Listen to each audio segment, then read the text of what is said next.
குரு வாழ்க, குருவே துணை. சிந்தையை அடக்கியே சும்மா இருக்கின்ற சீர் அறிய செய்த குருவே, அந்த நிலைதனில் அறிவு அசைவற்று இருக்க பெரும் ஆனந்தம் பொங்குதங்கே. இந்த பெரும் உலகமிசை எடுத்த பல பிறவிகளின் இறுதி பயனாகிய சந்ததமும் எனை மறவாத சாந்த வாழ்வழித்தோய் என் சந்தோஷ செய்தியதுவே. வாழ்க வளமுடன், வாழ்க வளமுடன், வாழ்க வையகம். சான்றோர் பெருமக்களே, மனிதனின் மறுபக்கம் வேதாத்திரிய சாரல் தொடர் நிகழ்விலே இன்றைய தினம் மங்கையாய் பிறப்பதற்கே மாதவம் செய்கிறேன் என்ற தலைப்பிலே சிந்திக்க இருக்கின்றோம்.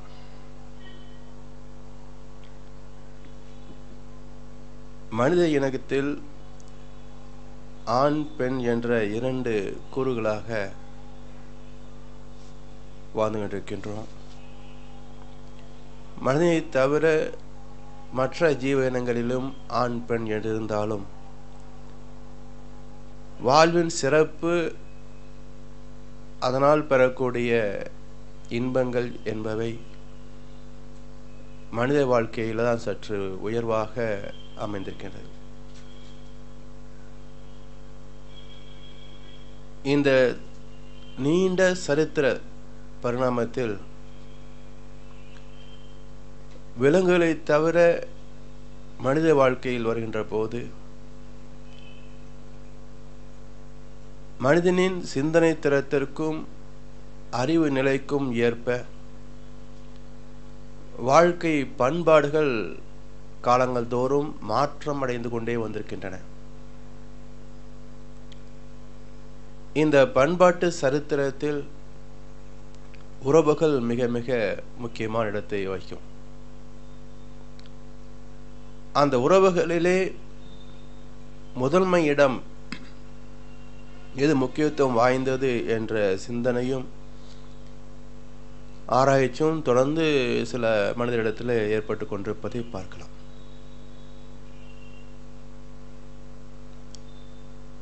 பெரும்பாலும் உலக நாடுகளில் ஆண் பெண் என்ற இருவரையும் ஒப்பிட்டு பார்த்து பெண்களை விட ஆண்களை உயர்ந்தவர்களாக மதிக்கின்ற கருதுகின்ற ஒரு மனோபாவம் எல்லா இடத்துலையுமே உண்டு. இயற்கை நீதிப்படி இது பொருத்தமுடையதா என்ற ஒரு சிந்தனை, ஆராய்ச்சி அவசியம்.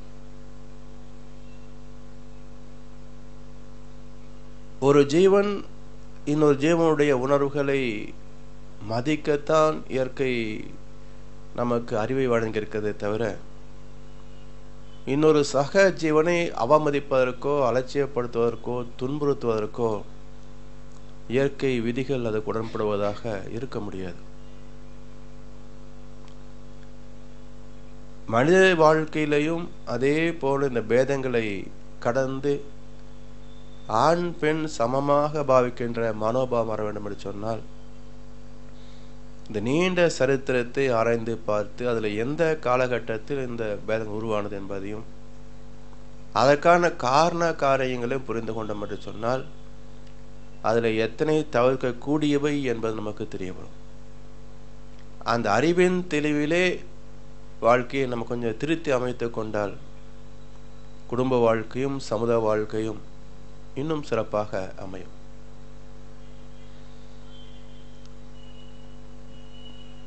இறைநிலை அதிலிருந்து எழுச்சி பெற்று வருகின்ற சக்தி என்ற துகள்,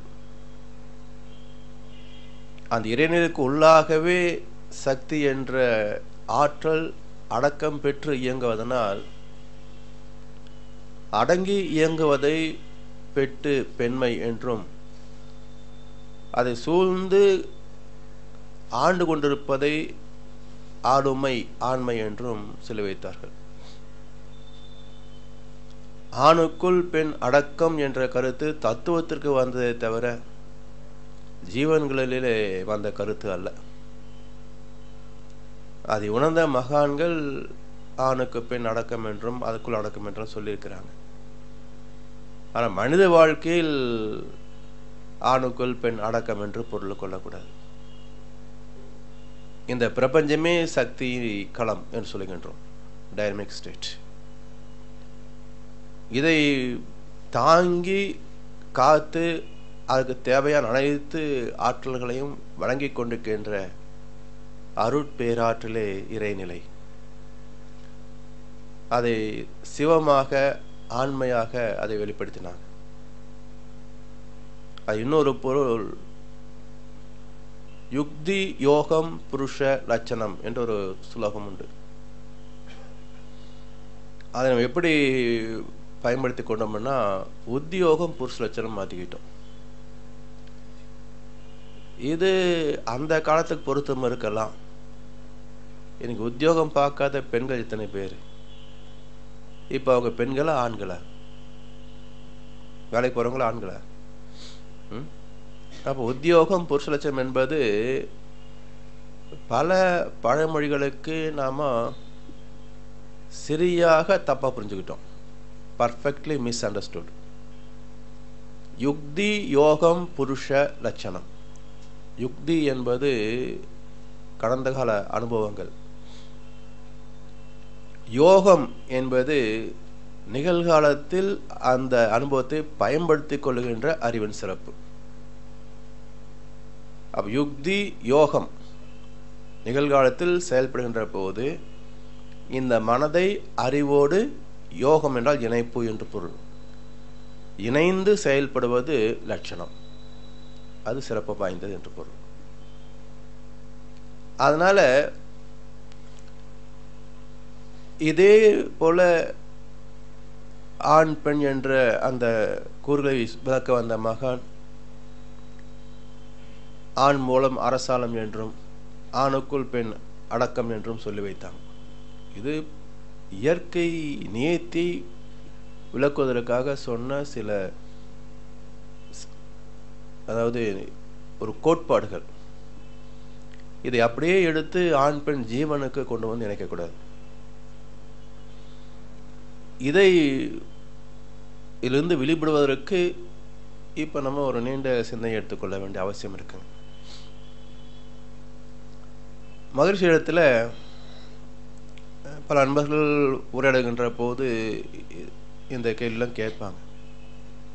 மகிழ்ச்சியும் பெண்ணின் பெருமை என்று பல கவிதைகளையும் கட்டுரைகள் எழுதிக்கிறாங்க. மகிழ்ச்சியத்தை கேட்கிற போது ஆணுக்கு பெண் சமமா சாமிஜின்னா இல்லையே அப்படிம்பார். அப்ப ஆண்கள் உயர்ந்தவர்கள் தானே அப்படின்னா அதுவும் இல்லையே அப்படிம்பார். அப்ப பெண்கள் உயர்ந்தவர்களா கேட்டா இல்லையே அப்படிம்பார். அப்போ ஆணுக்கு பெண் உயர்ந்தோலும் இல்லை தாழ்ந்தோலும் இல்லை சமமாகவும் இல்லைன்னா அப்புறம் என்னதான்? அவரவர்கள் நீதியிலே அவரவர்கள் சிறப்பானவர்கள். உடல் அமைப்பாலும் அறிவின் திறத்தாலும் சிந்தனை ஆற்றலாலும் அவரவர்கள் அவரவர்களிலே சிறப்பு பெற்றவர்கள். 10 ஆண்களிலே ஒருவர் நம்பர் 1 என்று தேர்ந்தெடுக்கலாம். 10 பெண்களிலே இவர் சிறந்தவர் என்று தேர்ந்தெடுக்கலாம். ஆனா ஆண் பெண் இருவரில் யார் சிறந்தவர் என்றால் இது அடிப்படையே தப்பு. கீதை என்ன சொல்லுகிறது? மலர்களிலே நான் பாரிஜாதம், மரங்களிலே நான் கற்பக விருட்சம், தேவர்களிலே நான் தேவேந்திரன். இப்படி ஒவ்வொரு ஸ்பெசி, ஒவ்வொரு இனத்தை எடுத்து அந்த இனத்திலே நான் இந்த இடத்துல சிறந்திருக்கிறேன் என்று சொல்றாரே தவிர எல்லாவற்றையும் விட தேவேந்திரன் தான் பெருசு, அவனாக நான் இருக்கிறேன்னு சொன்னாலே. அதனால் ஒரு இனத்தை இன்னொரு இனத்தோடு ஒப்பிடுவதே அடிப்படையில் தவறு. பேசிக்கலி நல் அண்ட் வாய்னு சொல்லுவாங்க. அந்தந்த இனத்திலே உள்ளவர்களை உயர்வு தாழ்வு வைத்து எடை போட்டு பார்த்து இவர்கள் உயர்ந்தவர்கள், இவர் அடுத்தது என்று தரம் பிரிக்கலாம். ஆண் பெண் என்ற இருவருமே உடல் அமைப்பாலும் சிந்தனை ஆற்றலாலும் செயல் திறமையாலும் பேதப்பட்டவர்கள் தான். அவ் இருவரை இணைத்து ஒப்பிட்டு பார்ப்பதே அடிப்படையிலேயே பொருந்தாது. இதிலே அவரவர்கள் அவரவர் நிலையிலே மதிப்புக்குரியவர்கள் என்ற கருத்தை கொடுத்திருக்கின்றார். இந்த பூமியில உள்ள இயற்கை வளங்களை வாழ்க்கை வளங்களாக மாற்றி தூக்கின்ற அறிவின் சிறப்பு சில காரியங்களை சிலர் செய்வது லகுவாக இருக்கும். இது தேவையின் அடிப்படையில் தோன்றிய ஆற்றல் தான். விலங்கிலிருந்து மனிதன் என்ற ஜீவன் தோன்றிய பொழுது எப்படி விலங்குகளிலே வலிமை மிக்கது வலிமை குறைந்த ஒன்றை வேட்டையாடுகிறதோ, அந்த உணவை கொண்டு தன் இனத்தில் உள்ளவர்களோடு அது இணைந்து பகிர்ந்து கொள்கிறதோ, அப்படிப்பட்ட ஆதிவாசிகள் நாடுடைய வாழ்க்கையில விலங்குகளுக்கு இடையிலே மனிதன் வாழ்கின்ற போது அவற்றிலிருந்து தன்னையும் தன் இனத்தையும் காத்து கொள்ள வேண்டிய அவசியம் இருக்கும். அப்ப வலிமை மிகுந்தவன் எதிர்த்து போராடி அந்த விலங்குகளிடத்திலிருந்து மற்றவர்களை காக்க வேண்டிய அவசியம் இருந்தது. அதனால் அதற்குரிய பயிற்சிகளையும் உணவு முறைகள் எல்லாம் பின்பற்றி பல காலங்களாக ஆண்கள் வலிமை மிக்கவர்களாகவே இருந்து கொண்டிருக்கின்றனர். ஆனால் சமீப காலத்தில் பார்த்தீங்கன்னா ஆண்கள் எந்தெந்த துறையிலே சாதிக்கின்றார்களோ அத்தனை துறைகளிலும் பெண்களும் சாதிக்கிறாங்க. நீங்க உதாரணம் பார்த்தீங்கன்னா இந்த விளையாட்டு போட்டிகள் நடக்கிறது பாருங்க. இந்த ஓட்டப்பந்தயம், தாண்டுதல், இது மாதிரிலாம் பாருங்க, வெயிட் லிஃப்டிங், அப்புறம் இந்த பளு தூக்கி எறியக்கூடியது, இதில் அந்த வீராங்கனைகள் சொல்றாங்களே, அவன் உடல் அமைப்பு கவனிச்சு பார்த்தீங்கன்னா கிட்டத்தட்ட ஆண் மாதிரியா இருக்கும். கவனிச்சு பார்த்துருக்கீங்களா? அப்போ வலிமை மிக்க உடல் திசுக்கள் அது பயிற்சி செய்ய தரமாற்றம் பெற்றுவிடும். அப்போ ஆண்கள் மட்டுமே கடினமான காரியங்களை செய்து வந்த போது அந்த உடல் அமைப்பு அது போல செல்களிலே தரமாற்றம் செய்திருந்தது. இப்போ பெண்களும் அதே வேலை செய்கின்ற போது உடல் கூறு மாற்றம் பெறுகிறது. அதனால எந்த உடலாக இருந்தாலும் செய்கின்ற தொழிலுக்கு தக்க ஆற்றலுக்கு தகுந்த மாதிரி தன்னை தகமைத்துக் கொள்வது இயல்புக்க விதி. அதனால் அடிப்படையில் பார்த்தீங்கன்னா ஆண்களை விட பெண்கள் வலுவாக கூட இருக்கலாம். மனோதைரியத்தில் பார்த்தீங்கன்னா பெரும்பாலும் அவர்கள் வலிமை மிக்கவர்களாக தான் இருப்பாங்க. அதனால இதை சரித்திரத்தோடு இணைத்து பார்த்து இன்றைக்குள்ள குடும்ப நிலைகளிலே சமுதாய அமைப்பில் உள்ள சில மாற்றங்களை செய்ய வேண்டிய அவசியம் இருக்குங்க.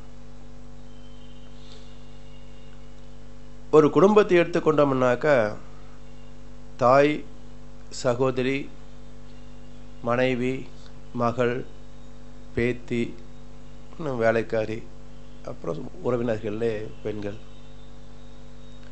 இப்படி இந்த உலகம் முழுவதும் பெண் இல்லாத இடம் எங்கேயாவது இருக்கான்னு பாருங்க.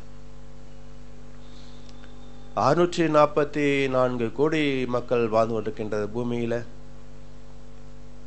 எத்தனை ஆண்கள் பெண்கள்னா பொதுவா பாதின்னு சொல்லுவோம். இப்ப அந்த கணக்கு தவறி போச்சுங்க.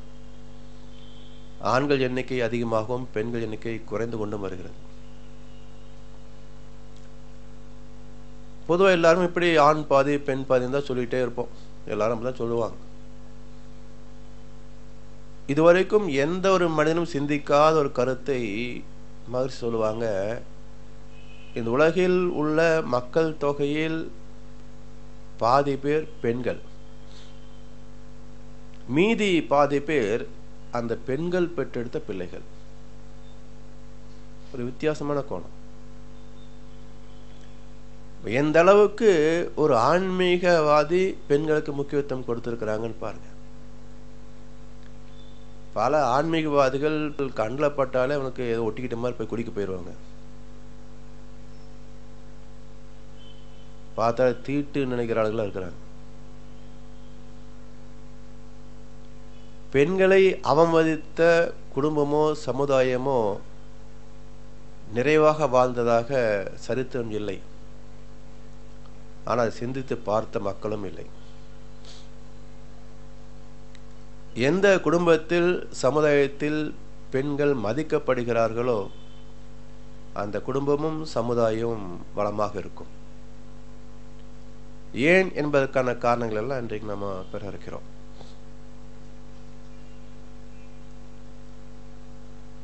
மனித வாழ்க்கை துவக்கத்திலிருந்து கொஞ்சம் நினைத்து பாருங்க. ஒரு குழந்தை பிறக்குது. ஆண் குழந்தை பிறந்தா இன்று வரைக்கும் சமுதாயத்தில் பெருசாக ஒரு இனிப்பு கொடுத்து பையன் பிறந்திருக்கிறான்னு சந்தோஷமா வாயெல்லாம் பல்லா தெரிய எல்லாரையும் கூப்பிட்டு சொல்லுவாங்க. பெண் குழந்தை பிறந்தா ஒரு சின்ன சாக்லேட் கொடுத்து பொண்ணு பிறந்திருக்குங்க அப்படின்னு கொஞ்சம் ஒரு சப்பையா சொல்லுவாங்க. கேட்குறவங்களுக்கு மனசுக்குள்ள சந்தோஷமா இருந்தாலும் அது என்னங்க பொண்ணுன்னு சப்பையா சொல்றீங்க, அதுவும் நம்ம குழந்தைதான் அப்படின்னு கொஞ்சம் ஒரு மனசுக்குள்ள பொண்ணு பிறந்ததான் அப்படின்னு நினச்சிக்குவாரு. ஏன் இப்படி நினைக்கிறோம்? ரெண்டு குழந்தைகள் தான். ஆணா இருந்தா என்ன, பெண்ணா இருந்தா என்ன? ஏன் ஆண் குழந்தைன்னா ஒரு சந்தோஷம், பெண் குழந்தைன்னா வருத்தம் வருது? நினைச்சு பாருங்க. அடிப்படையாக சொல்லக்கூடியது ரெண்டு கருத்துக்கள்ல வரும். ஒன்று, பெண் குழந்தையை வைத்து காப்பது ஒரு பெரும் பொறுப்புன்னு நினைக்கிறாங்க. மகரிஷி ஒரு கவிதை சொல்றாங்க, கற்பு என்பது ஆண் பெண் இருவருக்குமே பொது என்றாலும் தவறிவிட்டால் அற்புதமாம் இயற்கையதன் ஆட்சி வேகம் ஆணை விட்டு பெண்ணுக்கே சின்னம் வைக்கும். சத்புத்திரன் போலே அவன் உலாவ சமுதாயத்தால் இவள் ஒதுக்கப்படுவாள். அதனால் நற்பண்பாம் கற்பு ஒழுங்கை உயிரினும் மேலாய் நாடுகின்றார் அறிவுடைய பெண்கள் எல்லாம். மகரிஷி பெண்களை பொதுவாகவே உயர்த்திருக்கிறாங்க. ஆனா இந்த இடத்துல ஒரு கண்டிஷனல் அப்ரைசல், ஒரு கோட்பாட்டை வச்சு அப்புறம் அதை சிறப்பு கொடுத்துக்கின்றாங்க. அறிவுடைய பெண்கள் எல்லாம். அப்ப அறிவில்லாத பெண்கள் இருக்கிறாங்கன்னு அர்த்தம். யார் அறிவில்லாதவங்க? ஜோடி நம்பர் 1, டாப் சிங்கரு, இல்லை ஆடுறதான் அறிவுள்ளதான் நினைக்கிறீங்களா? இது போல சமுதாயத்தை எத்தனை பேர் இருப்பாங்க? அப்ப அவங்கள கற்பு லிஸ்ட்ல சேர்த்துக்க முடியறதில்லை. அப்ப என்ன சொல்றாங்க? அறிவுடைய பெண்கள் அதை மதிப்பார்கள். இது ஒரு காரணம். இரண்டாவது காரணம், பெண் குழந்தைக்கு என்று நாம் செய்ய வேண்டிய சீர்வரிசைகள். காலங்காலமாக வரதட்சணை என்பதை தவிர்க்க முடியாத அளவுக்கு சிக்கிக்கிட்டு இருக்கோம். எதுக்கு ஏற்பட்டது? இப்ப ஏன் அதை நம்ம தொடர்ந்து இன்னும் விடாம பிடிச்சுக்கிட்டு இருக்கிறோம் அப்படின்னு கொஞ்சம் சிந்தனை செய்து பார்க்கணும். ஆதி காலங்கள் எல்லாம் பெண்கள் வீட்டை விட்டு அதிகமா வெளியே வர மாட்டாங்க. மிக சமீப காலத்தில் தான் படிக்கவே ஆரம்பிச்சோம். அதுவும் ஒரு 20 வருஷத்துக்குள்ள தானே ப்ரொஃபஷனல் காலேஜில் எல்லாம் பெண்கள் படிக்கிறாங்க. ஒரு 15 ஆண்டுகள் வரை உள்ளதானே வேலைக்கு போகிறோம். ஒரு இந்த காலகட்டத்துக்குள்ள தானே ஃபாரின்கள்லாம் தனியாக கூட அனுப்புகிறோம். இதுக்கு முன்பு வரைக்கும் பெண்கள் நிலை என்ன பார்த்தீங்கன்னா, எதுக்கு பெண்ணா பிறந்து படிச்சுக்கிட்டு ஏதோ நல்ல ஒரு குடும்பம் பார்த்து காலகாலத்தில் அவர் கல்யாணம் பண்ணி கொடுத்தா பொறுப்பு முடிஞ்சது அப்படின்னு சொல்லுவாங்க. இப்போ ஆணுக்கு நிகராக இன்னும் பல சமயங்களில் ஆணை விட அதிகமாக படித்த தகுதியுடையவர்கள் பெண்கள். அதே போல ஆண்களுக்கு நிகராக தொழில் செய்து வருமானம் பார்க்கக்கூடிய வகையிலையும் இருக்கிறாங்க. அப்போ மாப்பிள்ளை மாதிரியே பொண்ணும் சமமாக படிச்சிருக்குது, சமமாக வேலைக்கு போகுது, அதே போல் சம சம்பளமும் வாங்குறாங்க. 2 பேரையும் திருமணம் என்ற பந்தத்தில் இணைக்கின்ற போது எல்லாம் பார்த்ததுக்கப்புறம் அப்புறம் என்ன போடுவீங்க என்பாங்க. எதுக்கு அப்படின்னா, புரோக்கர் எடுத்து போனால் தெரியும் உங்களுக்கு என்ன கதைங்கிறது. அதாவது பசங்களை பெற்றவங்க கேட்குறாங்களோ இல்லையோ, நீங்கள் ஜாதகத்தை எடுத்துகிட்டு புரோக்கர்கிட்ட போனாலே நமக்கு ஏன்டா பொண்ணை பெற்றோன்னு தோணும். அப்படி ட்ரீட் பண்ணுவாங்க. பொண்ணு படிச்சிருக்குதா, சாஃப்ட்வேரு பாஸ்போர்ட்டில் வச்சுருக்குதா, என்ன போடுவீங்க இல்லை, அதுக்கு தகுந்த மாதிரி நாங்கள் ஜாதகம் கொடுப்போம். அதுக்கு மேலே இந்த பவுனுக்கு எனக்கு கமிஷனர் கொடுத்துடணும். நீங்கள் போகிற 100 பவுன்னா எனக்கு அதில் 2%, 3 லட்சம் டவுரி கொடுத்தா அதில் கொஞ்சம் ஒரு பர்சன்டேஜ், கார் கொடுத்தா அதில் எனக்கு ஸ்கூட்ரு, இப்படி புரோக்கர் வாங்குற அளவில் இருக்கிறாங்க. இவங்களை எப்படி இந்த ஷேர் புரோக்கர் இண்டெக்ஸ் ஏற்றி விட்றானுங்களோ, அதுமாதிரி இந்த கல்யாண புரோக்கர் வளர்ச்சி ஏற்றி விட்டுறது. நான் கேட்டேன், ஏம்மா 2 பேரும் சமமாக தான் இருக்கிறாங்க, இது எதுக்கு தனியாக கேட்குறீங்க? பொண்ணுன்னு இருந்தால் செய்ய வேண்டாங்களா அப்படின்னு ஒரு சப்பா கட்டு வேற. ஸோ இந்த 2 கோட்பாடு, ஏன்னா சமமாக படிக்கிற போது சமதான செலவு. எந்த காலேஜிலாவது பெண்ணுக்கு ஹாஃப் கன்செஷனில் ஃபீஸ் வாங்குறாங்களா? இல்லை கேப்டேஷனில் பொண்ணுக்கு 5 லட்சம் கொடுத்தா போதும், பசங்க தான் 15 லட்சம் கேட்குறாங்களா? எல்லாம் சரியாக தான் வாங்கிக்கிறாங்க. அப்போ இவர் எப்படி பையனை பெற்று வளர்த்து படிக்க வச்சாரோ அதே கஷ்டம்தான் பொண்ணை பெற்றவங்கள பெற்றுக்கிறாங்க. 2 சரியாக போச்சு இல்லை? அப்புறம் எதுக்கு தனியாக 80-100 பவுனு, அப்புறம் பெல்ட்டு கட்டி ஒரு கார் வெட்டிங் ப்ரெசன்டேஷனு, ரிப்பனு? அப்போ இன்று வரைக்கும் இவ்வளவு அறிவு நிலை வளர்ந்திருந்தும் கூட அது தேவையில்லை என்ற கருத்துக்கு மந்தமாக தெரியலையே. அப்போ பெண்ணை பெற்றால் அவளையும் படிக்க வைக்க வேண்டியிருக்குது, அது வரைக்கும் பாதுகாப்பாக இருக்க வேண்டியிருக்குது. அதுக்கு மேலே 100 பவுனுக்கு என்ன காசாச்சு, காருக்கு என்ன விலையாச்சு, இதுக்கு மேலே கல்யாணத்தில் பந்தல்லேருந்து தாம்பூலம் வரைக்கும் என்ன செலவாச்சு, எல்லாம் கூட்டி பார்த்தா எப்படி பெற்றுக்க மனசு வரும்? கணக்காரிக்கு தானே இருக்கும். அதனால் அடிப்படையே நமக்கு ஏன் வெறுப்பு வருதுன்னு சொன்னால், பெண் குழந்தை பிரச்சனை அல்ல. பெண் குழந்தை என்றால் இப்படித்தெல்லாம் செய்யணும் என்று சமுதாயம் நிச்சயித்ததே, அந்த நிர்பந்தங்களே நமக்கு பிரச்சனை. இதெல்லாம் யார் மாற்ற முடியும்? அதுக்குள்ள நிலைகள் தான் சமுதாயத்தை அவ்வப்போது நடக்கும். கொஞ்சம் அது ஏற்றுக்கிறது கொஞ்சம் கஷ்டமா இருக்கும். முடிந்த வரைக்கும் புரோக்கர்கிட்ட போகாமல் இருக்கிறது வரதட்சணை குறையும். ஒன்று அவருடைய கமிஷன் குறையும், 2வது ரேட் ஏற்றுறதும் குறையும். அப்போ சொந்த பந்தங்கள் மூலமாக, நட்பின் மூலமாக, தெரிந்தவர் மூலமாக போனோம்னு சொன்னால் இந்த கமிஷனையும் அவாய்ட் பண்ணிக்கலாம், முடிந்த வரைக்கும் வரதட்சணை குறைச்சிக்கலாம். இந்த 2க்கும் பயந்து சமுதாயத்தில் மக்கள் பெண் குழந்தைகளை விரும்பாத போது மருத்துவம் அதுக்கு துணை செய்யுது. ஸ்கேன் பார்த்து சொல்லிடலாம் ஆண் குழந்தையா பெண் குழந்தையான்னு. ஆண் குழந்தைன்னா குங்குமப்பெல்லாம் கொடுத்து, இந்த கொஞ்சம் சத்தெல்லாம் உணவெல்லாம் கொடுத்து நல்லா மகர்மலை கவனிச்சுக்கலாம். ஆண் குழந்தை பெற்று கொடுக்க போற. பெண் குழந்தைன்னா எவ்வளவு வலி இருந்தாலும் பரவாயில்ல, அது 5வது மாசம் வந்தாலும் பரவாயில்ல, அபார்ஷன் பண்ணிடலாம். இப்படி கருவிலே அழித்ததும் உண்டு, பிரசவத்தை பிறகு அழித்ததும் உண்டு. இதன் விளைவு என்னாச்சுன்னு பாருங்க. இப்ப கணக்கு சில மாவட்டங்களில், சில நாடுகளில் 1000 ஆண்களுக்கு 724 பெண்கள் தான் இருக்கிறாங்க. அதிகபட்சமே 1000 ஆண்களுக்கு 886 பெண்கள் தான் இருக்கிறாங்க.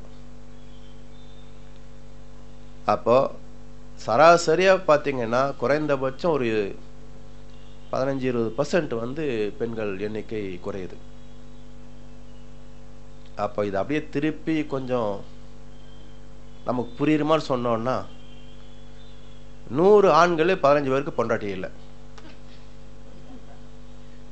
இப்படி சொன்னா தான் புரியும். என்ன பண்ணுவாங்க? என்ன பண்ண முடியும்? இப்பவே பல குடும்பங்கள்ல பசங்க எல்லாம் MBA படிச்சு கையில சம்பளத்தோட எல்லாம் ரெடியா இருக்குது. பொண்ணு இருந்தா சொல்லுங்க, பொண்ணு இருந்தா சொல்லுங்க. எங்க பொண்ணு தேடுறது? இப்போ ரிலாக்ஸேஷன், ஒன்றும் போராட்டா பரவாயில்ல, குடும்பம் நல்லா இருந்தா போதும்.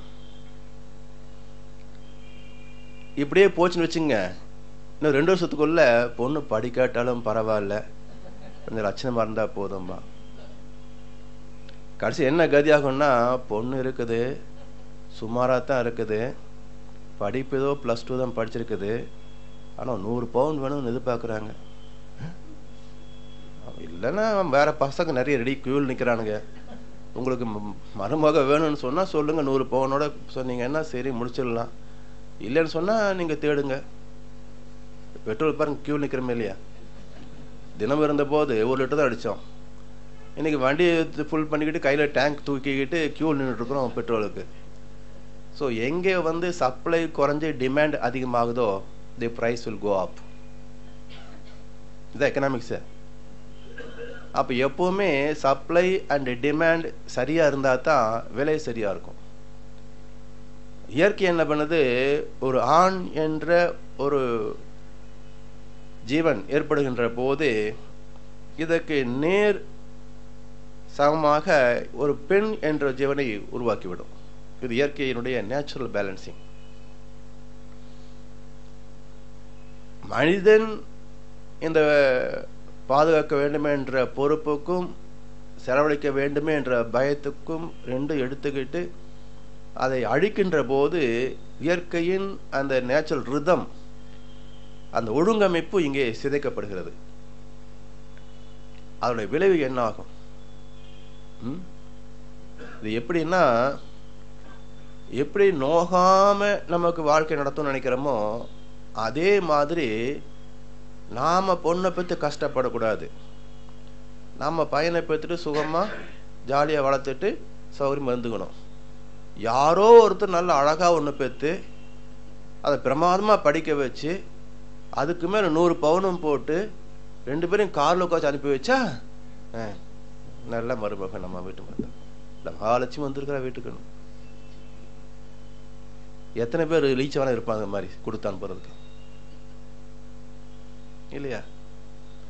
அதனால இந்த பெண் குழந்தை பிறக்கின்ற போது இவ்வளவு ஒரு சமுதாய கோட்பாடுகள் திணிக்கப்படுவதனால இயல்பாக பெண்கள் 2ஆம் தர பிரஜைகளாக மனிதனுடைய கண்ணோட்டத்திலே பாவிக்கப்படுகிறார்கள்.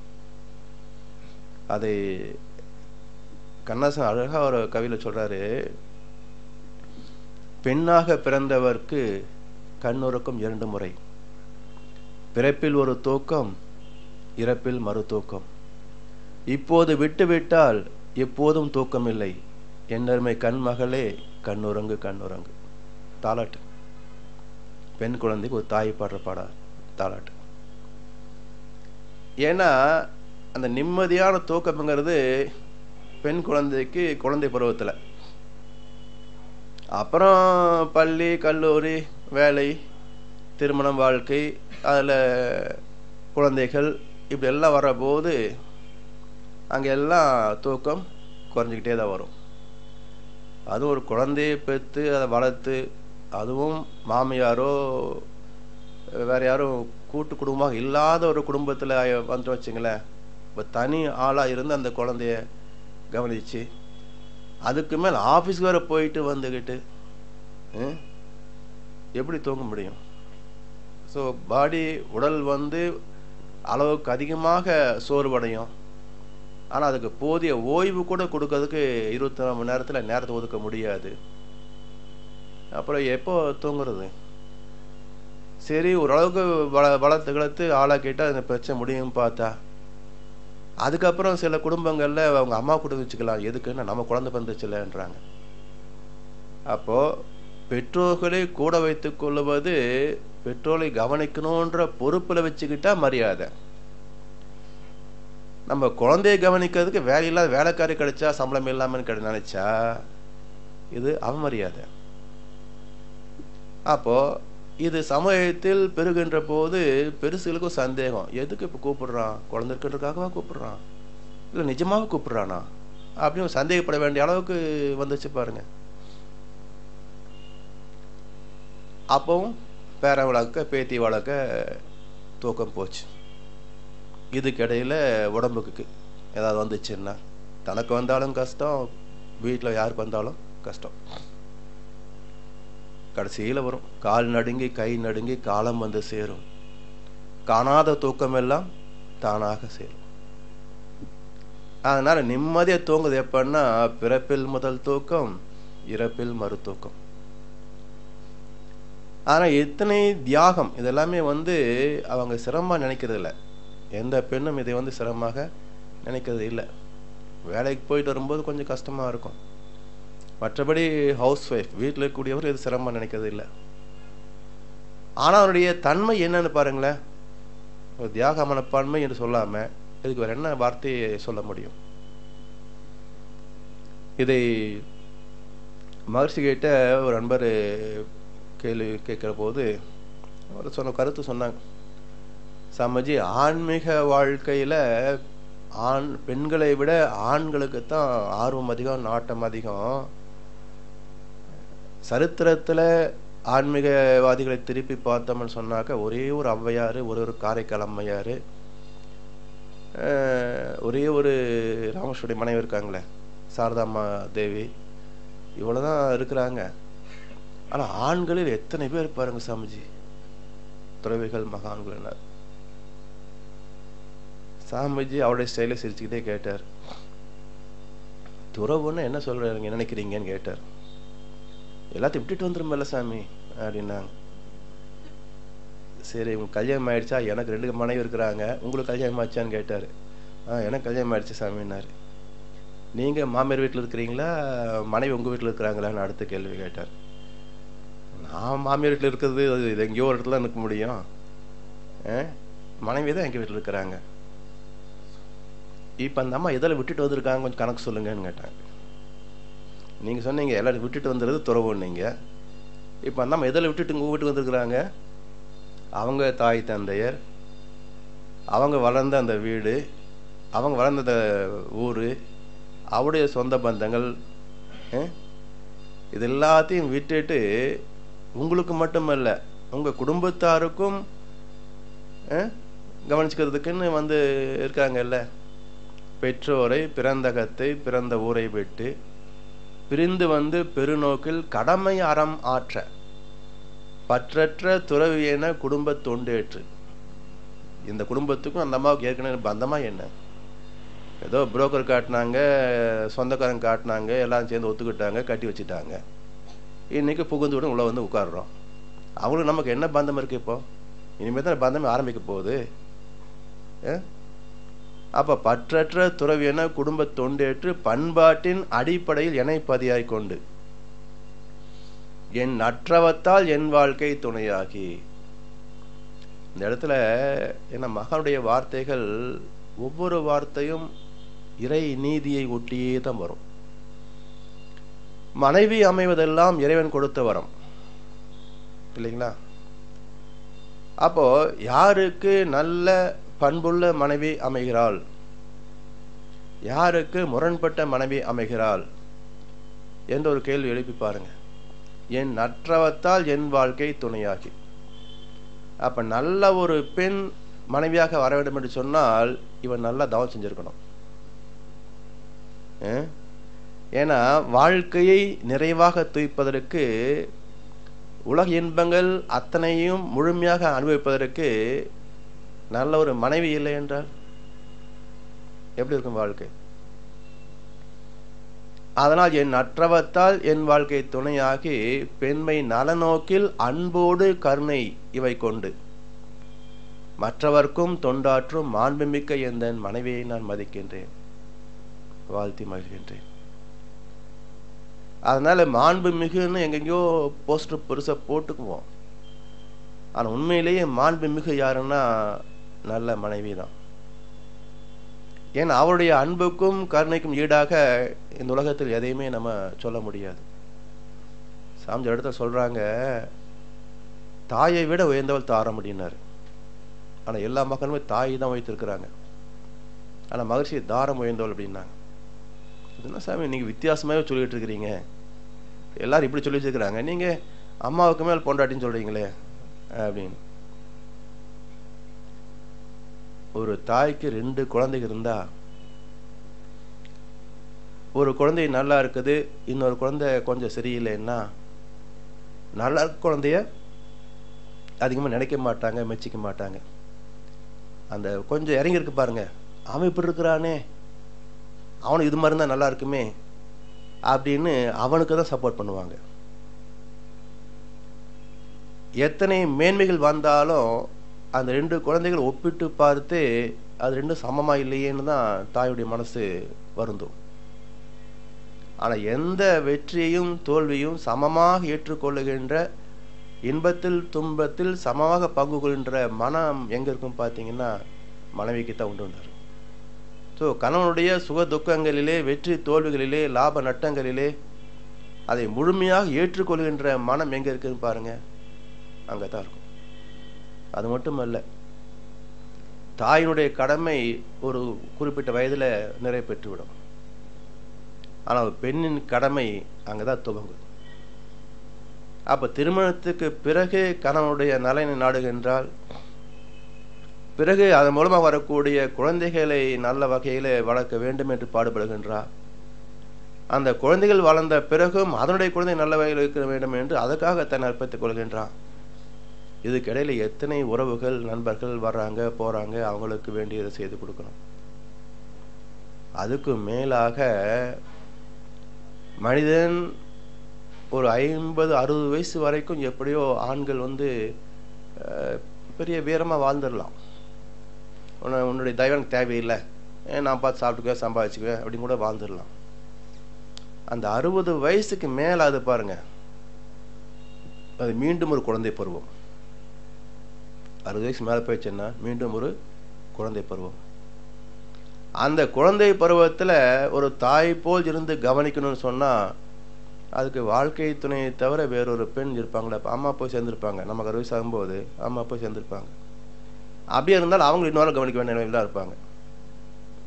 அப்ப அந்த 60 வயதில் உள்ள கணவனுக்கு 56, 57, 50 வயசில் உள்ள மனைவி செய்ய வேண்டிய சேவைகள் எத்தனை பாருங்க.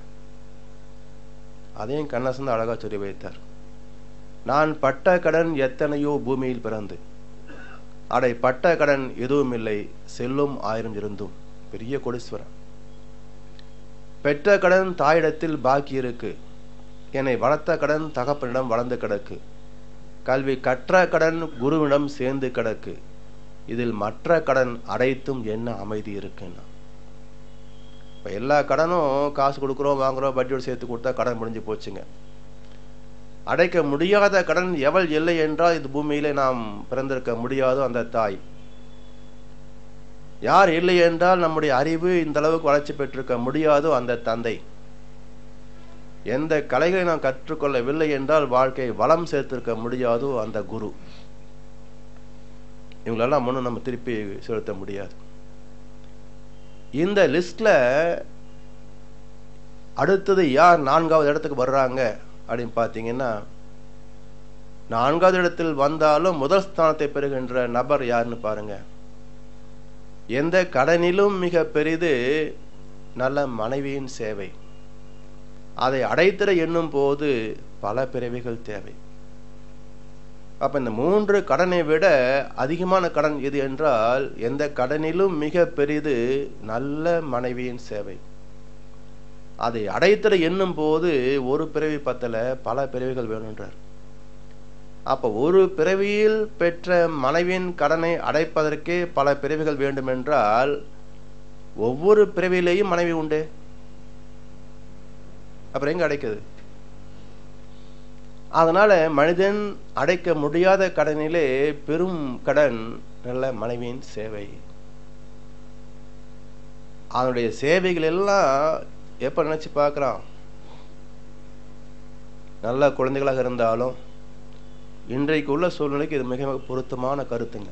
இந்த பாடல் வந்த காலம் 60 70, ஆனால் இன்றைக்கு நம்முடைய குடும்பங்களோட சூழ்நிலைக்கு இது மிக மிக பொருத்தமான வரிகள். நல்ல குழந்தைகள் தான், அறிவும் அன்பும் பாசமும் உள்ள குழந்தைகள் தான். ஆனால் இந்த சமுதாய நீதிப்படி America, London, Britain, Hyderabad, Bengaluru, Madras எந்த குழந்தை சொந்த ஊரில் வேலை பார்க்குதுங்க? இல்லை. அப்போ அவர்களுக்கு ஒன்று உடம்புக்கு சரியில்லைன்னு சொன்னால் நாம் இங்கேருந்து டெலிஃபோனில் தவிக்க முடியுதுங்க. அம்மா அப்பாவுக்கு ஒன்று சரியில்லைன்னு சொன்னால் குழந்தைங்க நெட்டில் தான் தவிக்க முடியுது.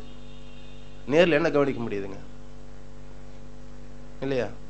பேருக்கு பிள்ளை உண்டு, பேசும் பேச்சுக்கு சொந்தம் உண்டு. என் தேவையை யார் அறிவார்? முக்கியமான வரி அடுத்தது, உன்னை போல் தெய்வம் ஒன்றையே அறியும். தெய்வத்துக்கு சமமாக மனைவி வைத்த ஒரு கவிஞன் கண்ணாசன் தான். உன்னை போல் தெய்வம் ஒன்றே அறியும். ஆழம் விழுதுகள் போல் உறவு 1000 வந்தும் என்ன? மாமன் மச்சனை சொந்தம் பந்தம் எத்தனை பேர் வச்சிருக்கிறோம். சகல பகல எத்தனையும் வச்சிருக்கிறோம். ஆழம் விழுதுகள் போல் உறவு 1000. வேறென நீ இருந்தாய், அதனால் வீழ்ந்து விடாதிருந்தேன்னா. அப்ப ஒரு மனிதனுக்கு ஆணி வேர் அவனுடைய சாரம் தான். சாரம் இல்லைன்னா சம்பத்தில் சத்து இருக்காது. அதனால் ஒரு மனைவியின் பெருமைகளை நினைத்து பார்க்கின்ற போது ஒரு மனிதன் எத்தனை கடன்பட்டிருக்கின்றான். அத்தகைய ஒரு ஜீவனை எந்த வகையிலாவது துன்புறுத்துவது எப்படி இயற்கைக்கு பொருந்தும்னு கொஞ்சம் நினைச்சு பாருங்க. இல்லையா? அதனால் ஏன் இன்றைக்கு விபத்துகள் அதிகமாகி கொண்டிருக்கின்றன சொன்னா, ஒன்று டிராபிக் ஜாஸ்தியும்பாங்க. மேல இல்லாத டிராபிக்கா? 10,000 கோடி சூரியன்கள் இந்த பாலியல் மண்டலத்தில் தலைதறி ஓடிக்கிட்டு இருக்குது. எதுவுமே இடிச்சுக்கிறது இல்லை. நாம போறது 40 கிலோமீட்டர் 50 கிலோமீட்டர். பூமி சுத்துற வேகத்தையும் நம்ம ஓடுற வேகத்தையும் பார்த்தீங்கன்னா இது ஜுஜிபி. அது 65,000 மைல் ஸ்பீடில் ஓடுதுங்க பூமி. 65,000 மைல். அது கிலோமீட்டரில் போட்டிங்கன்னா என்ன ஆகும்? கிட்டத்தட்ட 1.5 லட்சம் மைல் வந்துடும். நாம போகிறது வெறும் 30 கிலோமீட்டர். இதில் முட்டிட்டு கீழே விழுந்துடுறான். சில பேர் செத்தே போயிடும் ஆன் தி ஸ்பாட்டில். அப்போ சமுதாயத்தில் இதுவரைக்கும் யாரும் சிந்திக்காத கருத்து, விபத்துகளுக்கு காரணம் என்ன என்றால், ரோடு சரியில்லை, டிரைவிங் ஸ்கில் சரியில்லை, அஜாக்கிரதை, வண்டி சரியில்லை, பிரேக் பிடிக்கல, 1000 காரணம் சொல்றான். ஆனா ஒருத்தர் கூட இவனுடைய கேரக்டர் சரியில்லைன்னு சொல்றதில்லை. எந்த குடும்பத்தில் ஒரு மனைவி துன்பப்படுத்தப்படுகிறாளோ அந்த குடும்பத்தில் விபத்துகள் நேரும் என்று உலகத்துக்கு அறிவித்த ஒரே மகான் அருட்தந்தை அவர்கள். ஆனால் சும்மா வரதில் விபத்துங்க. ஒரு பெண்ணுடைய வருத்தம் சாபலைகளாக மாறும். அதனால அந்த பெண்ணை வருந்த விடுகின்ற போது அது மிகப்பெரிய பாவமாக மாறி இவனுடைய ஆத்மாவிலே கருமயத்திலே களங்கமாக பதிந்துவிடும். அது 1 நாளா 2 நாளா, கட்டிக்கிட்ட நாளிலிருந்து காலம் போற நாள் வரைக்கும். Marriage is a license to curse each other. என் பொண்டாட்டி நான் அடிப்பேன்றான். அது என்ன உரிமை? ஏன் அவங்களுக்கு என்று உணர்வுகள் இல்லையா? திட்டினா அவமானமா தோணாதா அவங்களுக்கு? நம்மளோட மேனேஜர் திட்டினாருனாக்க அறிவு கவனக்குன்னு கேட்டா நமக்கு சந்தோஷமாவே இருக்குது. அப்போ இயல்பாகவே பெண்ணிடத்தில் அன்பு கருணை அதிகமாக இருப்பதனால தான் நம்ம இத்தனை பேசுனதுக்கு அப்புறம் நம்மளோட குப்பை கொட்டிட்டு இருக்கிறாங்க. இல்லையா? நம்ம மாதிரி அவங்க கொஞ்சம் வேகம் வந்து வச்சுங்க, போட நெய்யுமாச்சும் பொழப்புமாச்சு அப்படின்னு வெளியே போய் வச்சுங்க, நம்ம பாடு என்ன இருக்கும்? எத்தனை நாளைக்கு அன்னப்பணம் சாப்பிட முடியும்? 10 நாளைக்கு 1 மாதத்துக்கு. அப்புறம் அந்த சாப்பாடே நமக்கு ஒத்துக்காது. வெளியே சாப்பிட்டா வைரஸ் தான். அடுத்த நாள் டாக்டர் போய் படுத்துக்க வேண்டியது தான். அப்போ எத்தனை செல்வங்கள் இருந்தாலும் அத்தனையும் மனிதனுக்கு பாதுகாப்பை தராது, ஆரோக்கியத்தை கொடுக்க முடியாது. அந்த அன்பு கருணை அதிகமாக இருக்கின்ற ஜீவன் பெண்கள் தான். ஆண்களுக்கு இல்லையான்னு கேட்போம். Percentage differs. ஆணிடத்துல அன்பு இருக்கு, கருணை இருக்கு. ஆனால் ஒப்பிட்டு பார்த்தால் அளவிலே கொஞ்சம் குறையும். அதனால தான் தவத்திலே கூட ஆண் தீட்சை எடுத்து 10-15 வருஷம் கஷ்டப்பட்டு கண்ணை இறுக்கி மூக்கை பிடிச்சிட்டு உட்கார்ந்து எப்படியோ கொஞ்சம் உருப்பிடுவான். ஆனால் பெண்கள் தீட்சை பெற்ற 6 மாசத்துக்குள்ளே ஞானம் பெற்றுவாங்க. ஏன்னா தவத்திற்கு அன்புதான் அடிப்படை. எங்கே அன்பும் கருணையும் நிறைந்திருக்கின்றதோ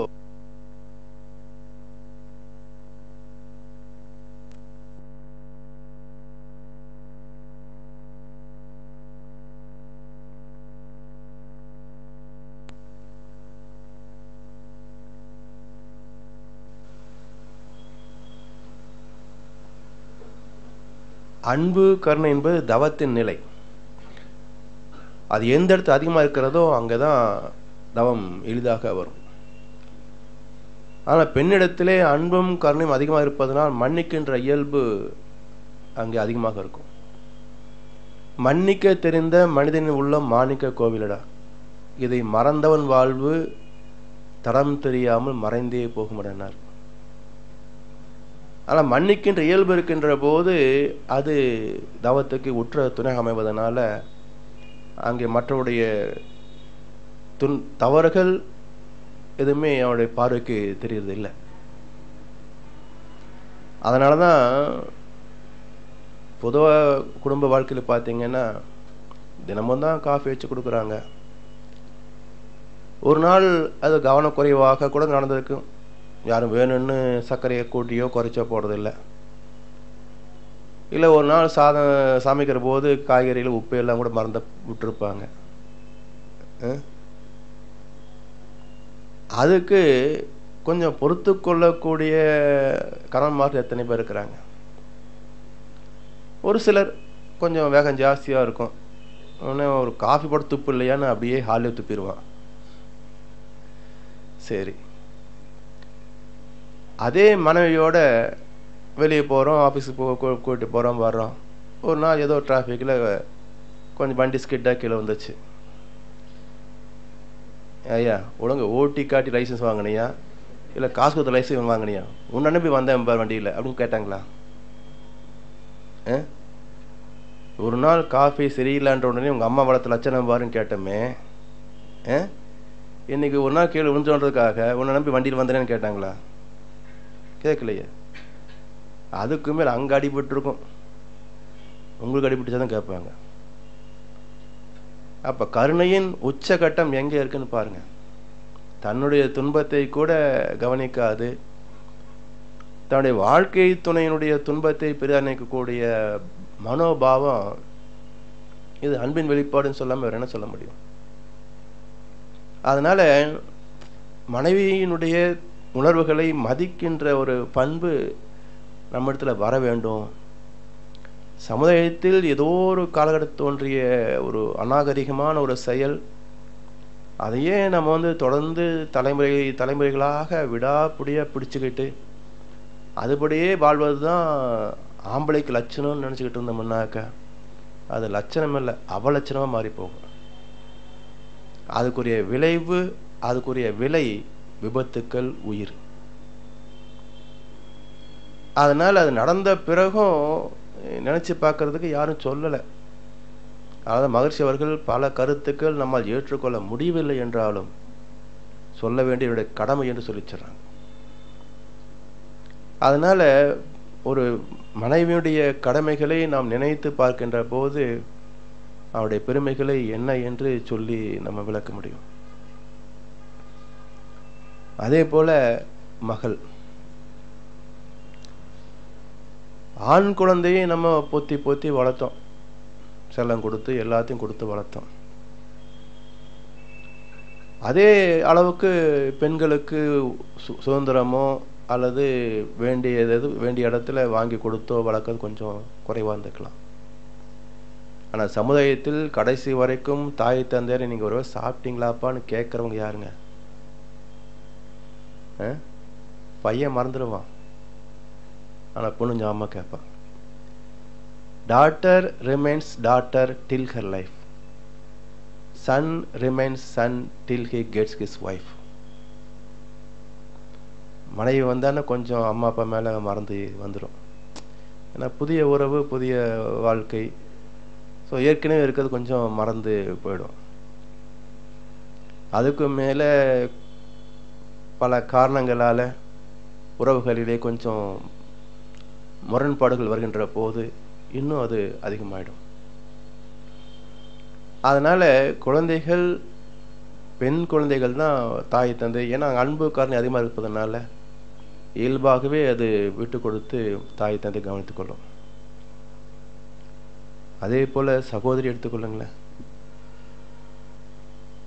2 சகோதரிகள் கொஞ்சம் முரண்பட்ட நிலை இழுத்து பிடிப்பாங்க. அதேபோல் சகோதரர்கள் கொஞ்சம் முரண்பாடு வந்தாலும் கொஞ்சம் விலகி போயிடுவாங்க. ஆனால் சகோதரன் சகோதரின்ற போது கொஞ்சம் அங்கே என்ன சொல்லுதுங்க, அந்த ஈர்ப்பு கொஞ்சம் அதிகமாக தான் இருக்கும். அதுவும் அக்கா தங்கச்சி கூட கொஞ்சம் கவனிக்க மாட்டாங்க பசங்க. கொஞ்சம் எனக்கு அன்பு கருணை குறையது இல்லையா? வேகத்தில் சில வார்த்தைகளை, தகாத வார்த்தை கூட பேசுவாங்க. ஆனால் அதையும் மன்னித்து விட்டு கொடுத்து எத்தனை தடவை தம்பி திட்டினாலும் அண்ணன் திட்டினாலும் பரவாயில்ல, எங்க அண்ணன் தான் பேசிட்டு போகட்டும் அப்படின்னு சொல்லி மீண்டும் அவனுக்கு நன்மை செய்யக்கூடிய கருணை எங்கே இருக்குன்னு பாருங்க, சகோதரி இடத்துல அதிகமாக இருக்கும்.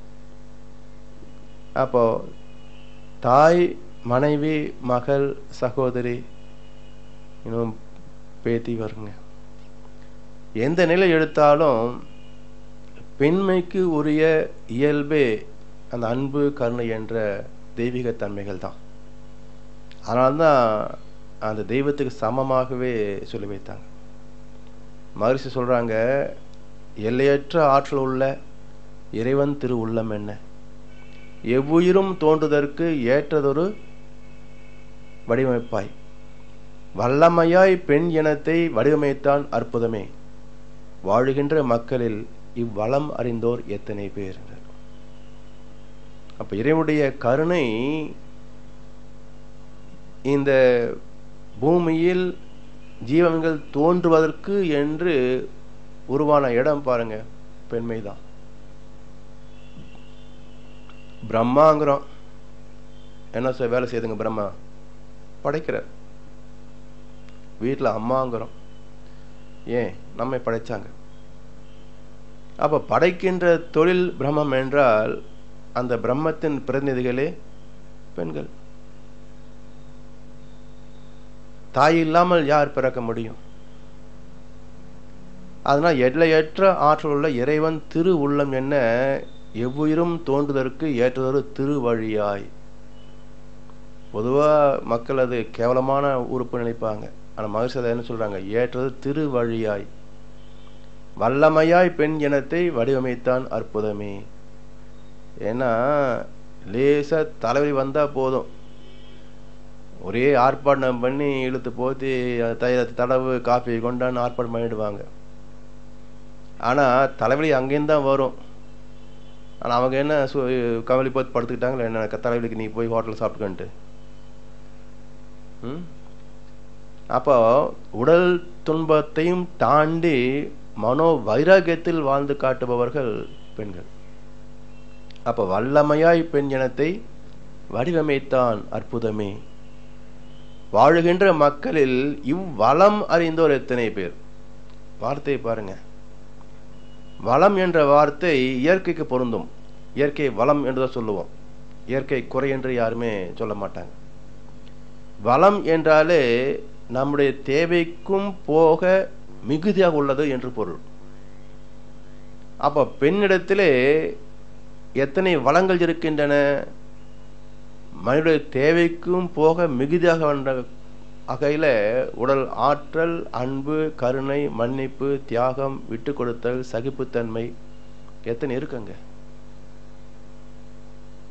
அப்ப வாழ்கின்ற மக்களில் ஒரு பெண்ணின் இத்தனை வளங்களை அறிந்து கொண்டவர்கள் எத்தனை பேர்? இதை கொஞ்சம் நினைத்து பார்த்தா அவங்களை குறை சொல்லவோ அவரை வதைக்கவோ துன்புறுத்தவோ மனசு வருமா? அப்ப இதையெல்லாம் நினைத்து பார்க்காம செய்யறது நன்றி கெட்டத்தனம் இல்லையா? ஒரு சின்ன உதவி செஞ்சா தேங்க்ஸ் தேங்க்ஸ் தேங்க்ஸ்ங்கிறமே, வாழ்நாள் முழுக்க எத்தனை உதவிகள் செய்துக்கிட்டு இருக்கிறாங்களே, அவங்களுக்கு தேங்க்ஸ்ன்னு சொல்ல வேண்டாம். அட்லீஸ்ட் மனசால இந்த ஜீவன் நமக்கு நல்லா செஞ்சுட்டு இருக்காங்களே, ஒரு நன்றியாவது நினைத்து பார்க்க வேண்டாமா? அப்போ இந்த நன்றி இல்லாததனால் வள்ளுவ பெருந்தை ஒரு இடத்துல சொல்றாரு, என் நன்றி கொன்றார்க்கும் உய்வு உண்டாம், உய்வே இல்லை செய் நன்றி கொன்ற மகற்கு. அப்போ ஒரு குடும்பத்தில் ஒரு மனைவி ஸ்தானத்திலிருந்து செய்த நன்றிகளுக்கு இவன் கொஞ்சமாவது அதை நன்றி பாராட்டவில்லை என்றால் இவனுக்கு ஏது விமோசனங்கிறார்? உய்வே கிடையாது. எந்த அளவுக்கு செய்கிறாங்க என்ற கருத்தை வாழ்க்கை துணை நலம் என்ற அதிகாரத்தில் மிக அற்புதமான ஒரு கவிங்க. அதாவது தெய்வம் தொழா கொழுநன் தொழுதழுவால் பெய்யென பெய்யும் மழை என்றார் வள்ளுவ பெருந்தகை. அது ஒரு கான்ட்ராடிக்டரி வியூ. இதை சரியான கருத்தை புரிந்து கொண்டவர்கள் மிக குறைவுதான், அறிஞர்களிலே கூட. அதாவது தெய்வத்தை கூட வணங்க மாட்டால், கணவனை வணங்கி காலை எழுந்தவுடனே கணவனை வணங்கி விட்டு தான் பிற காரியங்களை செய்வாள். அப்படிப்பட்ட கற்பு கரசி மழை பெய் என்றால் பெய்யும் என்று கருத்து பொதுவாக எல்லாரும் சொல்லுவாங்க. ஒரு சிலர் மட்டுமே இதை கொஞ்சம் மாற்றி சொல்றாங்க. ஆனா பரிமேல் அழகர் உரையில தான் இந்த கருத்துக்கு ஒரு அற்புதமான ஒரு கருத்து, அது ஒரு சிறு குறிப்பாக மட்டுமே கொடுத்தார். என்னன்னு பார்த்தீங்கன்னா, பெய்யன பெய்யும் மழை என்பது மழையே பெய் என்று சொன்னா பெய்யறதல்ல. இப்போ தொடர்ந்து மழை பெஞ்சுக்கிட்டே இருக்குன்னு சொன்னா என்ன சொல்லுவோம்? மழை விடாம தொடர்ந்து பெய்யுன்னு பெஞ்சுக்கிட்டு இருக்கோம். அப்ப பெய்யன பெய்தல் என்றால் பிரசன்ட் கண்டினியூஸ், தொடர்ந்து பெய்தல் என்று பொருள். அது மட்டுமல்ல, அந்த மழை நீர் எதை எதிர்பார்த்து இந்த பூமியில பெஞ்சுக்கிட்டு இருக்குங்க? ஒன்னும் எதிர்பார்க்கல. அதுபோல் காலையில் அதிகாலையில் எழுந்து தெய்வத்தை வணங்கி, கணவனை வணங்கி இல்லை, தெய்வத்தை வணங்கி கணவனுக்கும் அவனுடைய குடும்பத்தாருக்கும் எந்த விதமான எதிர்பார்ப்பும் இல்லாது தொடர்ந்து பெய்கின்ற மழையை போல தன்னுடைய கடமைகளை ஆற்றுகின்ற பெண், அவள் சிறந்த வாழ்க்கை துணை என்று சொன்னார். இந்த கருத்து சிறப்பானது என்றாலும் இது கூட முழுமை இல்லைதான். ஏன்னா மழை பருவமழை தானே, பெண்ணுக்கு எது பருவம்? 365 நாளும் தான். அப்ப மழை கூட சில நாளில் பெய்யாது, ஆனால் மனைவியின் கடமையோ ஒரு நாளும் ஓயாது. அப்ப எந்த எதிர்பார்ப்பும் இல்லாது தொடர்ந்து பெய்கின்ற மழையை போல, அதற்கு மேலாக காலம் முழுவதும் பெய்கின்ற தொடர் மழை, அந்த மனைவியினுடைய சிறப்புகளை கொஞ்சம் சிந்தனை செய்து பார்க்கணும் இல்லையா? இப்படி இந்த பெண்ணுடைய சிறப்பை மதிக்கவில்லை என்றால் என்ன நடக்கும்? உருப்பட மாட்டான்னு சொன்னாங்க. கண்ணாசன் சொல்றாரு, பெண்ணாலே பிறந்திருந்தும் பெண்ணாலே வாழ்ந்திருந்தும் பெண்ணாக பிறந்தவரை கண்ணாக யார் மதித்தார்? இருந்தால் இருந்த இடம், இல்லையேல் மறந்துவிடும். இவர்தான் மனிதன் என்றால் இயற்கையும் நின்றுவிடும். இவங்க தான் ஆம்பளைங்க குடும்பத்தை நடத்துறாங்கன்னு நினைச்சோம்னா இயற்கையே நின்றுவிடும். இயற்கை நின்று போனா எரிமலை, சுனாமி, பூகம்பம், வறட்சி, கடுமையான நோய்கள், புயல், எத்தனை நேச்சுரல் கலாமிட்டிஸ் எல்லாம் வரும். அதனால இந்த பெண்ணை மதித்து வாழ்வத வேண்டும் என்ற கருத்தை மகரிஷி அவர்கள் ஒரு அற்புதமான ஒரு கவியை எழுதினாங்க. அந்த கவியில் என்ன சிறப்புன்னு பார்த்தீங்கன்னா, மகரிஷி எந்த இடத்திலையும் பயிற்சி முறைகளாகட்டும், தத்துவ விளக்கங்களாகட்டும், கட்டளை வாக்கியத்தை பயன்படுத்தவே இல்லை. செய் அப்படின்ற இடத்துல கிடையாது. செய்து பாருங்க, முயற்சி பண்ணி பாருங்க, இப்படிதான் சொல்லுவாங்க. ஆனா மகரிஷி பயன்படுத்திய ஒரே ஒரு கட்டளை வாக்கியம் இந்த கவியில் மட்டும்தான்.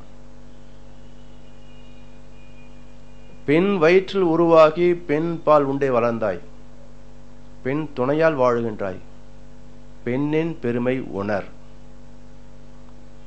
கமாண்ட், அதை உணர்ந்து கொள் என்று சொல்றார். ஏன் அப்படின்னா, இதுதான் வாழ்க்கையின் அடிப்படை பாதுகாப்பு, இதுதான் வாழ்க்கையின் முழுமையான இன்பங்களுக்கு ஊற்று. அப்ப இத்தனை சிறப்புகள் உள்ள பெண் எப்போ இந்த நிலைக்கு தள்ளப்பட்டால் ஒரு பெரிய கேள்வி நிக்குது. ஏன் சமுதாயத்தில் பெண்ணுக்கு ஒரு அங்கீகாரம் இல்லை? இதுல ஒரு வித்தியாசம் வேடிக்கை என்ன பார்த்தீங்கன்னா, பெண்களே பெண்களை மதிப்பது இல்லை. மாமியார் மருமகள் என்ன ஆம்பளையும் பொம்பளையுமா? ரெண்டு பேரும் பெண்கள் தானே. சாமிஜி அதே வேடிக்கை சொன்னாங்க. எல்லா சட்டங்களும் பொருந்து போகுது, இந்த daughter in law son mother in law மட்டும் ஒத்து போறது, இந்த ரெண்டு சட்டம் மட்டும் ஒத்து போக மாட்டேங்குது பாரு. ஆனா அந்த வார்த்தைகள் பாருங்க, தமிழாக இருந்தாலும் சரி, ஆங்கிலமாக இருந்தாலும் சரி, வார்த்தை அற்புதமான வார்த்தை. நாம பெற்ற குழந்தைக்கு என்ன பேருங்க? மகள். நம்ம வீட்டுக்கு வர்ற குழந்தைக்கு என்ன பேருங்க? மருமகள். மறு என்றால் மருவி என்று பொருள். ஏன்னா நாம பெற்ற மகள் இன்னொரு குடும்பத்துக்கு போயிட்டாங்க மருமகளாக. அந்த ஸ்தானத்துக்கு இன்னொரு குடும்பத்திலிருந்து மருவி மகளாக வருபவள் மருமகள். இந்த மாமியார் என்ன ஆகிறாங்க? இந்த மாமியாருக்கு என்ன அர்த்தம் புரியல. ஆனா ஆங்கில வார்த்தை சரியான வார்த்தை, மதர் இன்லா. புகுந்த பிறந்த வீட்டில அது நேச்சுரல் மதர், இயற்கையில அமைந்த தாய். புகுந்த வீட்டில சட்டப்படி அமைந்த தாய், மதர் இன்லா. அப்ப அங்கேயும் அம்மா தான், இங்கேயும் அம்மா தான். அப்புறம் அம்மாவுக்கு பொண்ணுக்கு எப்படி சண்டை வரும்? அப்படியே வந்தாலும் எவ்வளவு நேரம் நிக்கணும் அது இல்லையா? ஏன் அது முடியறது இல்லை அப்படின்னு பார்த்தீங்கன்னா,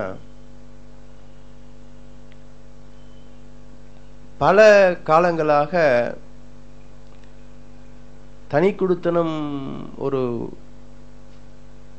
நிலையா மாறி போச்சு. கூட்டு குடும்பம் இருந்த வரைக்கும் குறைபாடுகள் அதிகமாக இல்லையா?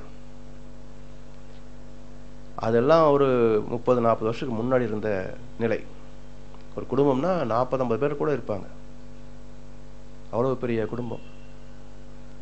சமீபத்தில் அருமையான படம் பிரிவோம் சந்திப்போம். அதுவும் சினிமா தான், ஆனா பார்க்கணும். எப்போ ஒன்று வரும், அது மாதிரி அத்தி போத்த மாதிரி வரும். அப்படி குடும்பம் கூட்டு குடும்பம் அமைகிற போது விட்டு கொடுத்தல், சகிப்புத்தன்மை இதெல்லாம் அதிகமாக இருக்கும். சில குடும்பங்கள்ல கருத்து முரண்பட்டதனால சரி எதுக்கு ஒரு இடத்துல இருந்துகிட்டு சண்டை போட்டுட்டே இருப்பானே சொல்லி அவங்க தண்ணி கொடுத்துருமா போலாம்னு சொல்லி ஒரு முறை ஆரம்பிக்கப்பட்டது. பிறகு மனிதனுடைய ஆசைகள் வளர்ந்ததுனாலையும் குடும்ப தேவைகள் பெருகி விட்டதுனாலையும் அதை நிறைவு செய்வதற்கே சம்பாத்தியம் பத்துறது இல்லை. அப்ப எங்க இன்னொருத்துக்கு கொடுக்கறது? எப்படி பொதுவா குடும்பத்துக்குன்னு செலவு பண்றது? அதனால அது அப்படியே குறுகி போய் கடைசியில தனி கொடுத்தனமே இப்போ வந்துடுறதுனால, எங்கே திருமணம் ஆன பிறகு மகன் தன்னை விட்டு போய்விடுவானோ என்ற ஒரு பய உணர்வு அம்மா அப்பா 2 பேர் இடத்துல இருக்கு. அதனால இவர்கள் கொஞ்சம் தன்னுடைய கட்டுப்பாட்டிலேயே வைத்துக் கொள்ள வேண்டும் என்ற ஒரு தவறான மனோ கணிப்புக்கு வரப்போது அதை குத்தம் காட்டி அதான் ஒன்று பிடிக்கலன்னு சொன்னான்னு சொல்லுவாங்க. மாமியார் உடைச்சா மண்பானை, மருமக உடைச்சா பொண்ணுன்னு. அது மாதிரி தவறுகள் நடக்கின்ற போதும், இப்போ நாம பெற்று வளர்த்த குழந்தை எப்படி இருப்பான், என்னென்ன செஞ்சுட்டு இருப்பான் நமக்கு தெரிஞ்சது தானே. 25 வருஷமா வளர்த்துருக்குறோம், தெரியாத என்ன? அப்ப எல்லாம் அவருடைய தவறுகளை மன்னிக்க தெரிந்த நம்முடைய மனசு, அவருடைய தப்புகள் எல்லாம் ஏற்றுக்கொள்ளக்கூடிய மனசு, கல்யாணம் ஆன பிறகு ஒரு சிறு தவறு செய்தால் கூட மகனை தப்பு சொல்றது இல்லை. எங்க அடிக்கிறாங்க நேரா? அவனா செய்யறான் அப்படின்றோம் இல்லையா? அப்போ தன்னுடைய மகன் என்ற கோணத்தில் நேரடியாக பார்த்ததனால் அவனுடைய தவறுகள் மன்னிக்கப்பட்டன, அவனுடைய குற்றங்கள் ஏற்றுக்கொள்ளப்பட்டன. மருமகளின் கணவன் என்று ஒரு ஏர் இப்படி திரும்பி போகுது பாருங்க ரூட்டு. அந்த மருமகளின் கணவன் திரும்பி பார்க்கறதுனால அந்த தவறுகள் ஏற்றுக்கொள்ள முடிவதில்லை, அவனுடைய குற்றங்களை மன்னிக்க முடிவதில்லை. அப்போ அதுக்கு ஒரு சண்டை. யார் மேலனா மருமக மேல சண்டை. இப்படி அந்த பாதுகாப்பு உணர்வு என்ற ஒரு காரணமும் தனி குடுத்தம் என்ற அமைப்பும் சேர்ந்ததுனால இதுவே அடிப்படையில் ஒரு மனோநோயாகத்தான் இது தொடர்ந்து வந்துகிட்டு இருக்கு. இது இல்லாத குடும்பங்கள்ல மருமகளும் மாமியார் நல்லா தான் இருக்கிறாங்க. இல்லாம இருக்க மாதிரி குடும்பங்கள் எத்தனை குடும்பங்கள் இருக்க தான் செய்யுது. நல்ல மருமகள் நல்ல மாமியார் இணக்கமா நல்லா தான் இருக்கிறாங்க. ஏன்னா 2 பேருக்கும் அதை பத்தி பயமே இல்லை. இப்படி இந்த சமுதாய சரித்திரத்தை திருப்பி பார்த்தோம்னு சொன்னா எந்த கட்டத்தில் இது போன்றதெல்லாம் மாற்றம் வந்திருக்கிறது என்று திருப்பி பார்க்கணும். ஆதி வாழ்க்கையிலிருந்து அப்படியே தொடர்ந்து வந்து பார்த்தீங்கன்னா இதுக்கு சாட்சிகள் வேணுமே நமக்கு. ஏன்னா நாம அந்த காலத்துல வாழ்ந்தது இல்லையே. மகாபாரதத்துல அருமையான காட்சியை கொடுக்கிறாரு வியாசர். ஏன்னா இதிகாசங்கள் என்பது அந்தந்த காலகட்டத்தில் உள்ள பண்பாட்டை வெளிப்படுத்துகின்ற ஒரு ஊடகம்தான். தத்துவங்கள் இணைந்திருந்தாலும் அன்றைக்கு இருந்த நிலைகளையும் வெளிப்படுத்துவாங்க, மனிதன் பெற வேண்டிய மேன்மைகளையும் அதுல குறிக்கோளாக காட்டுவாங்க. அப்படி ஒரு பெண்ணுடைய நிலை என்ன என்பதை வியாசர் அன்னைக்கு விளக்குறாரு. சுக்கராச்சாரியார் கேள்விப்பட்டிருப்பீங்க.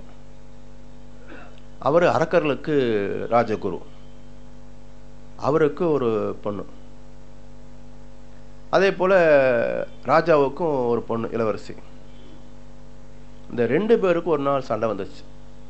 குருவுடைய பொண்ணுக்கும் ராஜாவுடைய பொண்ணுக்கும் சண்டை வந்துச்சு, யார் பெரியவங்கன்னு சொல்லி. அரக்கையாச்சே இளவரசி பிடிச்சி நாள் சாத்தி கிணத்துல தள்ளி விட்டுட்டு போயிட்டான்.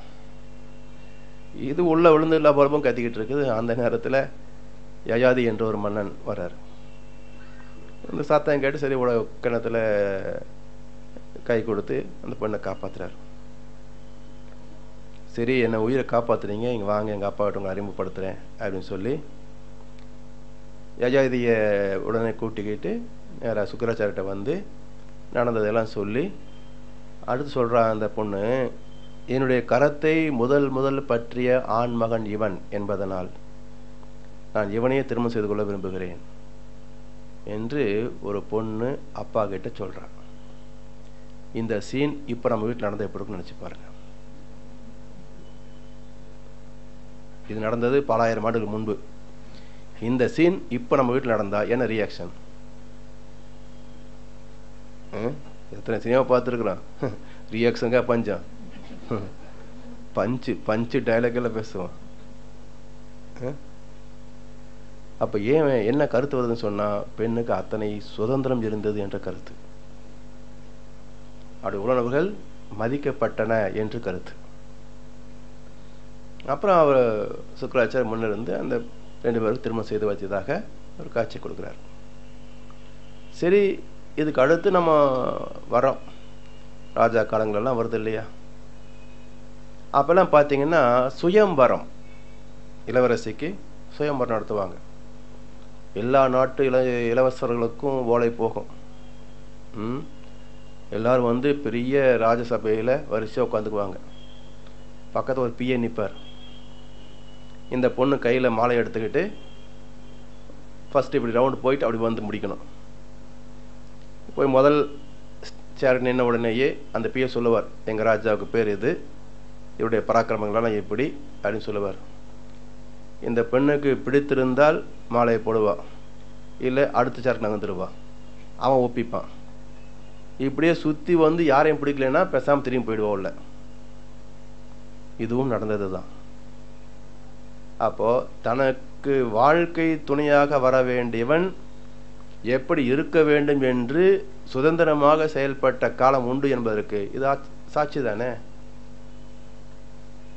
அப்போ இது போல பல காலங்கள் இருந்த பெண்ணின் சுதந்திரம் எந்த கட்டத்தில் அது நசுக்கப்பட்டதுன்னு பாருங்க. ஏன் என்ற காரணத்தையும் பாருங்க. ஆதி மனிதன் முதல் இன்று வரைக்கும் எடுத்துக்கொள்ளுங்க. மனிதனுடைய இயல்பே, அது ஆணாக இருந்தாலும் பெண்ணாக இருந்தாலும், இயற்கை ரசிக்கின்ற ஒரு சிறப்பு, அது அறிவின் சிறப்பு தான். ஒண்ணுமே சிந்தனை இல்லாத மனிதன் கூட பல வகையான பறவைகளை பார்க்கறான். ஆனா ஒரு மயில் ஆடுகின்ற காட்சியை பார்க்கிற போது அது சிறப்பு என்று ரசிக்கிறான். அந்த இன்பத்தை தன் கூட்டத்தோடு பகிர்ந்து கொள்ள வேண்டும் என்று வரைந்து காட்டுறான். இது மாதிரி பறவை நான் பார்த்தேன், இப்படி ஆடிக்கிட்டு இருந்தது, ஆடியும் காட்டுறான்.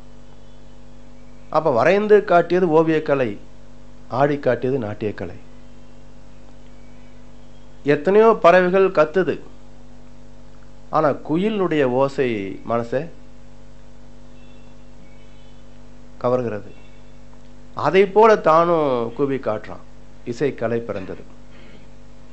இது போல இயற்கையில் எங்கெல்லாம் தன் மனதுக்கு பிடித்தமான அழகு இருக்கிறதோ அதை ரசிக்கின்ற இயல்பு அறிவின் சிறப்பு.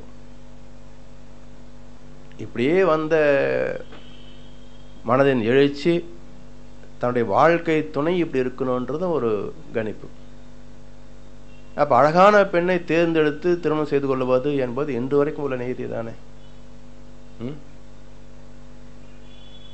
ஆனா அது என்ன ஒரு சின்ன சிக்கல்னா,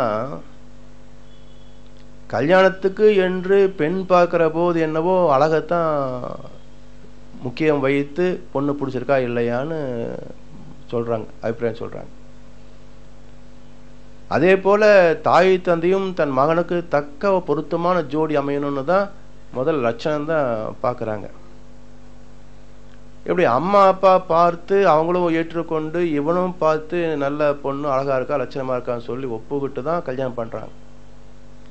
அவங்க ரொம்ப ஏற்பாகத்தான் கல்யாணம் பண்ணிட்டாங்கன்றத நம்ம பஸ்லயே பார்க்கலாம், டூ வீலர்லயும் பார்க்கலாம் இல்லையா. ஆனா ஒரு வருஷத்துல ஒரு குழந்தை பிறக்குது, அடுத்த வருஷமோ அடுத்த வருஷமோ இன்னொரு குழந்தை பிறந்தது. ஒரு 30 வயசு ஆகிற போது என்ன சொல்றான், போயும் போய் இந்த மூதையை கட்டிக்கிட்டு நான் பர அவஸ்தை இருக்குதுங்கிறான். அப்போ எந்த தாய் தந்தையாவது தன் மகனுக்கு பொண்ணு தேடும் போது, பொண்ணு போய் பார்த்துட்டு இருக்க நல்ல மூதையை வந்து சொல்லுங்க அப்படின்னு கேட்டாங்களா? இல்ல எந்த பையனாவது நல்ல மூதியை தான் கல்யாணம் பண்ணிக்குவேன் அப்படின்னு தேடினானா? ஏன்? அழகு என்பது ஒரு அபிப்பிராயம், ஒரு ஒப்பீனியன். இந்த அபிப்பிராயம் மனிதனுக்கு மனிதன் மாறுபடும், ஒரு மனிதனுக்குள்ளும் பருவத்துக்கு பருவம் மாறுபடும். அப்ப ஒரு கட்டத்தில் மகாலட்சுமியாக தெரிந்த மனைவி ஒரு கட்டத்தில் மூதேவியாக தான் தெரியும். அது காரணம் யார்? இவனே தானே. அது கண்ணதாசன் அழகா சொல்லுவார், யாரால் அந்த உடம்பு இந்த நிலைக்கு ஆளானதோ அது எந்த நிலையில் இருந்தாலும் இவன் ரசிக்க வேண்டியவனே. கண்ணதாசன் மாதிரி சொல்றதுக்கு ஆள் கிடையாது இல்லையா. அந்த உடம்பு இவன் யாரால் ஆச்சு பின்ன அப்படி யாரால் கலையானாங்க. அப்ப யாரால் இந்த உடம்பு இந்த நிலைக்கு ஆளானதோ அது எந்த நிலையில் இருந்தாலும் இவன் ரசிக்க வேண்டியவனே. அதனால இந்த அழகு என்பதை நம்ம மையப்படுத்துகின்ற போது நல்ல குணங்களை தெரியாம போயிடும். அப்படி அழகை மையப்படுத்தி வந்த சரித்திரத்துல என்னாச்சு, ஒரு பெண் தவிர அடுத்த பெண்களையும் நாடுகின்ற ஒரு நிலையும், அதே போல இன்னைக்கு வரைக்கும் எடுத்துக்கலாம். அரசியலில் வசதி படைத்த ஜமீன்தார்கள், அதிகாரத்தில் இருக்கக்கூடிய இளவரசர்கள், ராஜாக்கள், அரண்மனையில் இருக்கக்கூடிய மந்திரிகள், அதிகாரம் எங்கே இருக்கிறதோ இவங்கெல்லாம் என்ன பண்ணியிருக்காங்க பார்த்தீங்கன்னா, தன் நாட்டிலே உள்ள அழகான பெண்களையே சூறையிடுவாங்க. அதுக்கு மேலாக பழைய காலத்திலெல்லாம் ஒரு நாடு இன்னொரு நாட்டில் படையெடுக்கிறது என்று சொன்னால் இப்போ மாதிரி இடம் பிடிக்கிறதெல்லாம் அப்போ கிடையாதுங்க. ஆடு மாடு இதெல்லாம் இயற்கை செல்வங்கள், எல்லாத்தையும் ஓட்டிகிட்டு வந்துடுவான். அரண்மனை கஜானாவை கொள்ளையடிச்சு எல்லாத்தையும் குதிரை மேலே ஏற்றிடுவான். இது கூட அழகான பெண்களையும் பிடிச்சிட்டு வந்துடுவாங்க. அப்போ இவருடைய அழகே இவளுக்கு ஒரு ஆபத்தாக அமைந்தது. அதனால் இந்த அழகான பெண்களை பாதுகாக்க வேண்டிய பொறுப்பு தாய் தந்தைக்கும் கணவனுக்கும் அமைந்ததனால் இவளை வெளியே விட்டால் ரிஸ்க்கு அதிகம் அப்படின்றதுனால வீட்டுக்குள்ளே இருந்து குடும்பத்தை பார்த்துக்கிட்டா போதும். வீட்டுக்கான செலவுக்குள்ள தேவைக்கான பொருள் எல்லாம் நான் சம்பாதிச்சு வந்து கொடுக்குறேன்னு சொல்லி ஆண்கள் தொழிலுக்கு என்று வெளியே போய் பொருள் ஈட்டுவதும் அந்த பொருளை கொண்டு குடும்ப நிர்வாகத்தை கவனிப்பது பெண்கள் என்றும் இப்படி அமைத்து கொண்டது. இதனுடைய விளைவு என்னாச்சுன்னு பார்த்தேன்னா, இவருக்கு சம்பாதிச்சு கொடுத்தா தானே இங்கே உழை வைக்க முடியும்னு ஆகிப்போச்சு. அப்போ இவர்கள் இவரை சார்ந்து வாழ்ந்ததனால் அவங்களுக்கு கொஞ்சம் மரியாதை கூடி போச்சு. அது மட்டுமல்ல, வெளி உலகத்துக்கு போகிற போது அனுபவங்கள் பல வகையில் வரும். இன்றைக்கும் சிக்கல் எங்கே ஆரம்பிக்குதுன்னு பாருங்க. பெண்கள் தொழிலுக்கு போக தொடங்கியது ஒரு காரணம். அந்த தொழிலிலேயும் ஒரு நீதி இல்லாமல் தவறி போன சமுதாயம் ஒரு காரணம். ஏன்னா முதல்ல பெண்கள் 5 மணி ஆச்சுன்னா வீட்டுக்கு போமான்ருவாங்க. இப்போ அந்த கான்செப்ட் கிடையாது. நீ ஆம்பளை இருந்தால் பொம்பளை இருந்தால் சம்பளம் வாங்குறதுல வேலை செய்யறான். அப்போ நேரம் தவறி போகிற போது அதுக்குரிய இயற்கை விளைவுகள் அவருடைய கவச்சம் வரும்போது வாய்ப்புகள் அதிகமாக போடுங்க. அப்போ என்ன ஆகுதுன்னு பாருங்க, சமுதாயத்தில் பெண்களுடைய வாழ்க்கை நிலை என்பது மிக மிக அது தாக்கத்துடையதாக மாறி போகுதுங்க. இதனால் இன்று வரைக்கும் சமுதாயத்தில் என்ன நடந்து பார்த்தீங்கன்னாக்க, பெண்ணுக்கு பாதுகாப்பு கொடுப்பதற்காக சார்ந்து வாழ்ந்த வாழ்க்கை நிலை பிறகு அதுவே ஒரு அடிமைத்தனமாக மாறி போச்சு. அப்ப மாறி போனதுனால என்னாச்சு, இது அடிமைத்தனமாக போற போது இவருடைய வாழ்க்கை தேவைகளுக்கும் இதுக்கெல்லாம் ஆண்களை சார்ந்தே வாழ்கின்ற போது அது தொடர்ந்து அந்த அடிமைத்தனம் மட்டுமல்ல, எத்தனை துன்பங்கள் பட்டாலும் இவனை விட்டால் நமக்கு வேறு கதி இல்லை, கல்லான கனவை ஃபுல்லான புருஷனாயமாக போச்சு. இதை ஆணித்தரமாக வச்சே எழுதப்பட்டது. என்ன ஆண்டவனுக்கு இந்த கதி தான். திருவிளையாடும் சினிமா எடுத்தான் பாருங்க, அதுல அந்த கோட்பாடு ஏதாவது இன்னைக்கு ரசிக்க முடியுமா? நான் சொன்னா நீ உங்க அப்பா வீட்டுக்கு போகலாம், நான் சொல்லலைன்னா நீ போகக்கூடாது, போயிட்டு திரும்ப வந்தியா நீ பொண்டாடி இல்லை போன்றான். ஈசனுக்கே இந்த அது அழகா அந்த டயலாக் சொன்னாங்க, ஈசன் மனைவிக்கே இந்த கதின்னா பூலோகத்துல ஏன் பெண்களுக்கு இந்த கதி இருக்காதுன்னு ஒரு வசனம் வரும் அதுலயே. அப்ப இதெல்லாம் மனிதன் எடுக்கப்பட்ட சில கற்பனை கருத்துக்கள் தானே. அதனால இந்த அழகு என்பது இவங்களுக்கு ஒரு ஆபத்து என்பதை இன்று வரைக்கும் உணர்வது இல்லை. இந்த கருத்தை கண்ணதாசன் அழகா ஒரு கவியில சொன்னார். மனதை வைத்த இறைவன் அதில் நினைவை வைத்தானே, சில மனிதர்களை அறிந்து கொள்ளும் அறிவை வைத்தானே, அறிவை வைத்த இறைவன் மேனி அழகை வைத்தானே, அழகு கண்ட மனிதன் பெண்ணை அடிமை செய்தானே. அருமையான கவிதை. அதனால பெண்களுக்கு பெண் புத்தி பின் புத்தி என்பாங்க. அப்படின்னு அர்த்தம், பின்னால் வரக்கூடியதை முன்பே உணரக்கூடியவர்கள், அதை எடுத்து சொல்லக்கூடியவர்கள் தீர்க்க தரிசிகள் என்று பேருங்க. ஏன்னா அந்த அன்பு, கருணை, அமைதி, பொறுமை இதெல்லாம் இருக்கிறதுனால அது நிதானமாக யோசிக்கும். ஒரு மனிதனை பார்க்கிற போது அவனுடைய பாவனைகளிலிருந்து இவன் என்ன சொல்ல வர்றான்றது புரிந்து கொள்ளும். அப்போ அந்த பின் புத்தியை பயன்படுத்தாது, மதிக்காது, இவளுக்கு என்ன தெரியும் பொம்பளை அப்படின்று ஒதுக்குற போது இவனுக்கு எப்போ ஞானம் வரும்? அடிபட்டதுக்கு அப்புறம் வரும். ஆமாம், நீ அப்பவே சொன்ன, நான் தான் கேட்காம விட்டுட்டேன். இது வரைக்கும் அடுத்த அடி விழுகிற வரைக்கும். இப்படி கெட்டதுக்கு அப்புறம் ஞானம் வருமே தவிர முன்னாடியே சொன்னா அது அலட்சியப்படுத்திடுவான். அது காரணம் என்ன? அழகு கண்ட மனிதன் பெண்ணை அடிமை செய்தானே. அழகுதான் அங்க ஆபத்தா போச்சு. அப்ப இந்த நிலையை இன்றைக்கும் பெண்கள் புரிந்து கொள்கிறார்களான்னு பாருங்களேன். எத்தனை கடைகள், பியூட்டி ஷாப்ஸ், என்னது அதுக்கு என்ன பேரு, பார்லர்ஸ் மட்டும் இல்லைங்கய்யா, இந்த சாமான் விற்கிறாங்களா, அலங்கார பொருட்கள் எத்தனை விற்கிறாங்க, காஸ்மெட்டிக் ஐட்டம்ஸ். அது மட்டும் இல்லை, அந்த பொருளுக்கு என்ன உற்பத்தி விலை, என்ன விற்பனை விலை, என்ன லாபம் கணக்கு தெரியுமா? அப்ப இதெல்லாம் எதுக்காக? ஒண்ணு. அப்போ பெண்ணுடைய மனோபாவமே பாருங்க. திருமணத்துக்கு முன்பு வரைக்கும் தன்னை ஒரு சூப்பர் ஃபிகரா நினைத்துக் கொள்ளுகின்ற பெண், திருமணம் ஆகி ஒரு குழந்தை பிறந்த பிறகு என்ன லைஃப், இவ்வளவுதான் முடிஞ்சு போச்சு அப்படின்னு நினைக்கிறாங்களா இல்லையா? அப்ப ரெண்டும் முரண்பட்டதல்லவா? ஒரு இடத்துல தன்னுடைய தகுதிக்கு மேல தன்னை பெருசா நினைச்சுக்கிறாங்க. அடுத்த கட்டத்தில் 2-3 வருஷத்துக்குள்ளேயே தன்னுடைய தகுதிக்கு கீழே தன்னை தாழ்வா நினைச்சுக்கிறாங்க. ஸோ இந்த உயர்வு மனப்பான்மை, இந்த தாழ்வு மனப்பான்மை ரெண்டும் இவர்களுக்கே எதிரி. அதனால எந்த நிலையிலேயும் அது முக்கியத்துவம் இல்லை வாழ்க்கைக்கு. நல்ல பண்புகளும் குணங்களும் அதுதான் வாழ்க்கைக்கு அஸ்திவாரம். அதனால் அதை மதித்து அதில் நிற்கக்கூடிய பெண்கள் அதிகமாக பியூட்டி பார்லர் போகிறதும் இல்லை, காஸ்மெட்டிக்கு போகிறதும் இல்லை. ஏதோ எண்ணெய் போடுவோம், தலைக்கு சீவணும், கொஞ்சம் லேஸ் பவுடர் போட்டால் முடிஞ்சு போச்சு, அவ்வளோதான் மேக்கப் ஐட்டமாக இருக்கும். எங்கே நீங்கள் மேக்கப் ஐட்டம் ஜாஸ்தியாக இருக்குன்னு பாருங்கள். எல்லாம் அறியாமல் இருக்கிற இடத்துல மேக்கப் ஐட்டம் ஜாஸ்தியாக இருக்கும். அதனால் இதெல்லாம் சமுதாயத்தில் நமக்கு சிந்தனைக்கு எடுத்து சொல்லப்படாத கருத்துக்கள். இதெல்லாம் மறைச்சு போய் இது ஒரு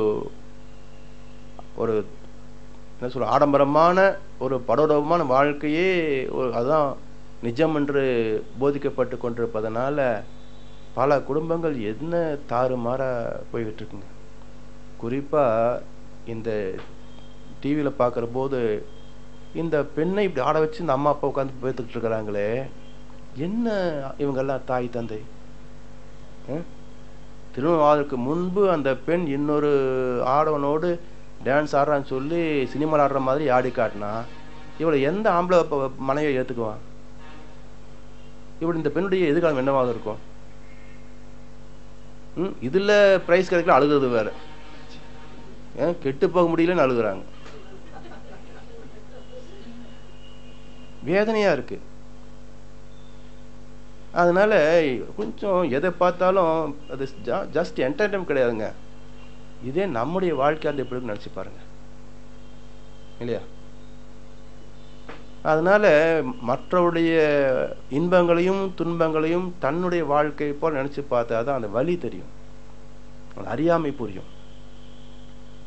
அப்ப ஏன் இது மாதிரிலாம் போயிட்டு இருக்காங்க? கீதை தான் அருமையான விளக்கம். அந்த கர்ப்பமே கேடுகட்ட கர்ப்பம்னு. இல்லைன்னா அதுக்கெல்லாம் நல்ல தாய் தந்தை அதுக்கு ஒத்து போக மாட்டாங்க. டான்ஸ் கற்றுக்க வேண்டியதுதான். ஒரு சின்ன குழந்தை வயசில் பரதநாட்டியம் கற்றுக்குவாங்க, வீட்டோட அதுக்கு ஒரு ஸ்டேஜில் விட்டுடுவாங்க, அவ்வளோதான். அப்போ அது என்னன்னா, பரதநாட்டியம் ஆடுற போது ஒன்று உடலுக்கு வலு கொடுக்கும். 1 மணி நேரம் 2 மணி நேரம் தொடர்ந்து நீங்கள் வாக்கிங் போகிறது கஷ்டமாக இருக்கும், உட போய் சேர்றதுக்கும் இன்ட்ரெஸ்ட் இருக்காது. இது பல அபிநயங்கள் அப்படி இப்படி அசைவுகள்னு சொல்கிற போது அது சிரத்தை இருக்கும்.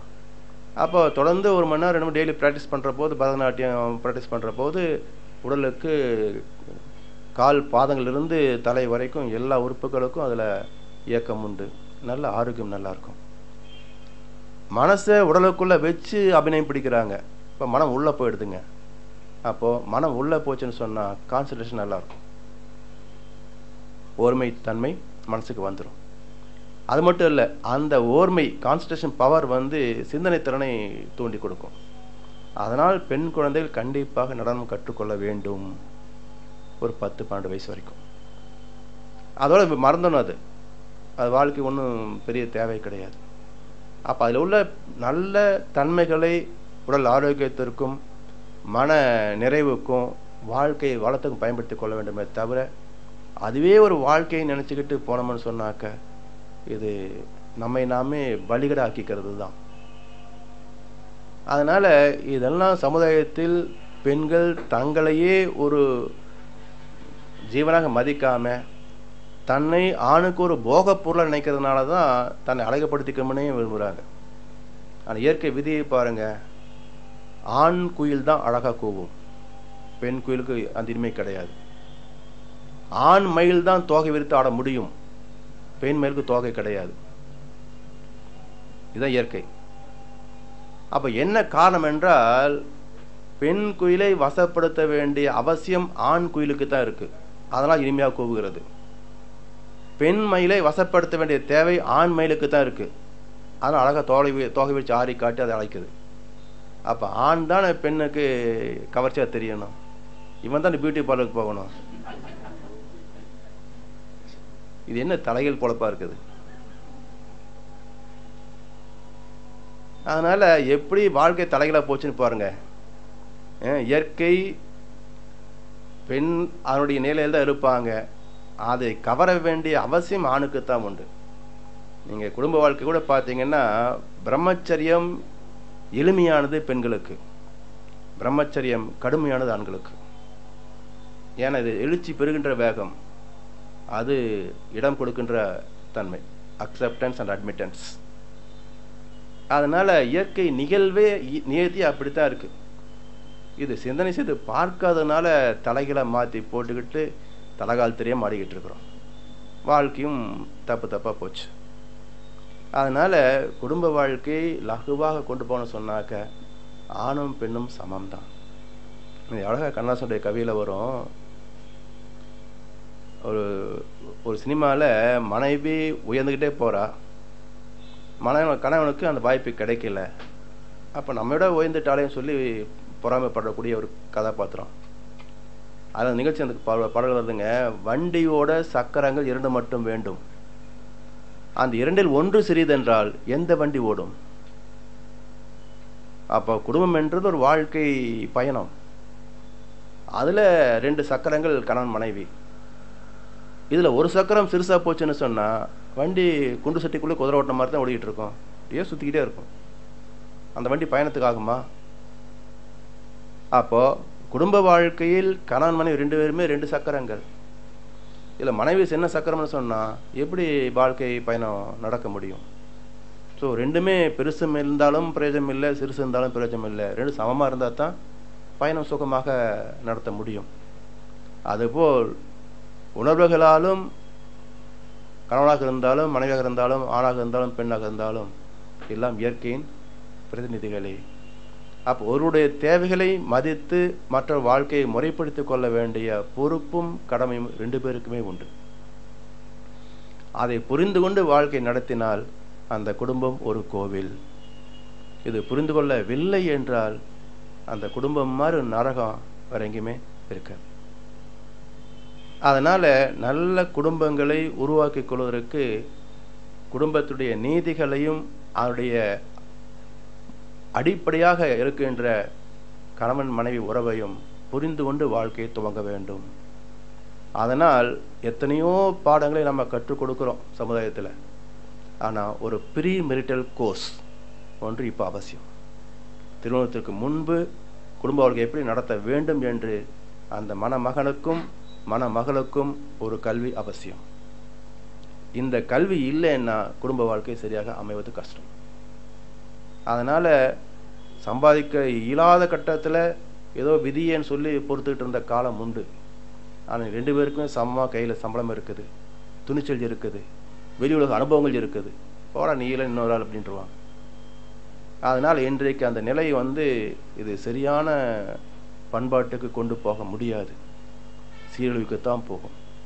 அதனால் சுதந்திரம் என்பது ஆண்களை மாதிரி சிகரெட் பிடிக்கிறதுலையோ, ஆண்களை மாதிரி ரெசிடென்சி ஹோட்டல்லையும் ஸ்டார் ஹோட்டலில் உட்காந்துட்டு மது அருந்துவதிலையோ, இல்லை ஆண்களைப் போலவே திசை மாறி போவதிலேயோ சுதந்திரம் அல்ல.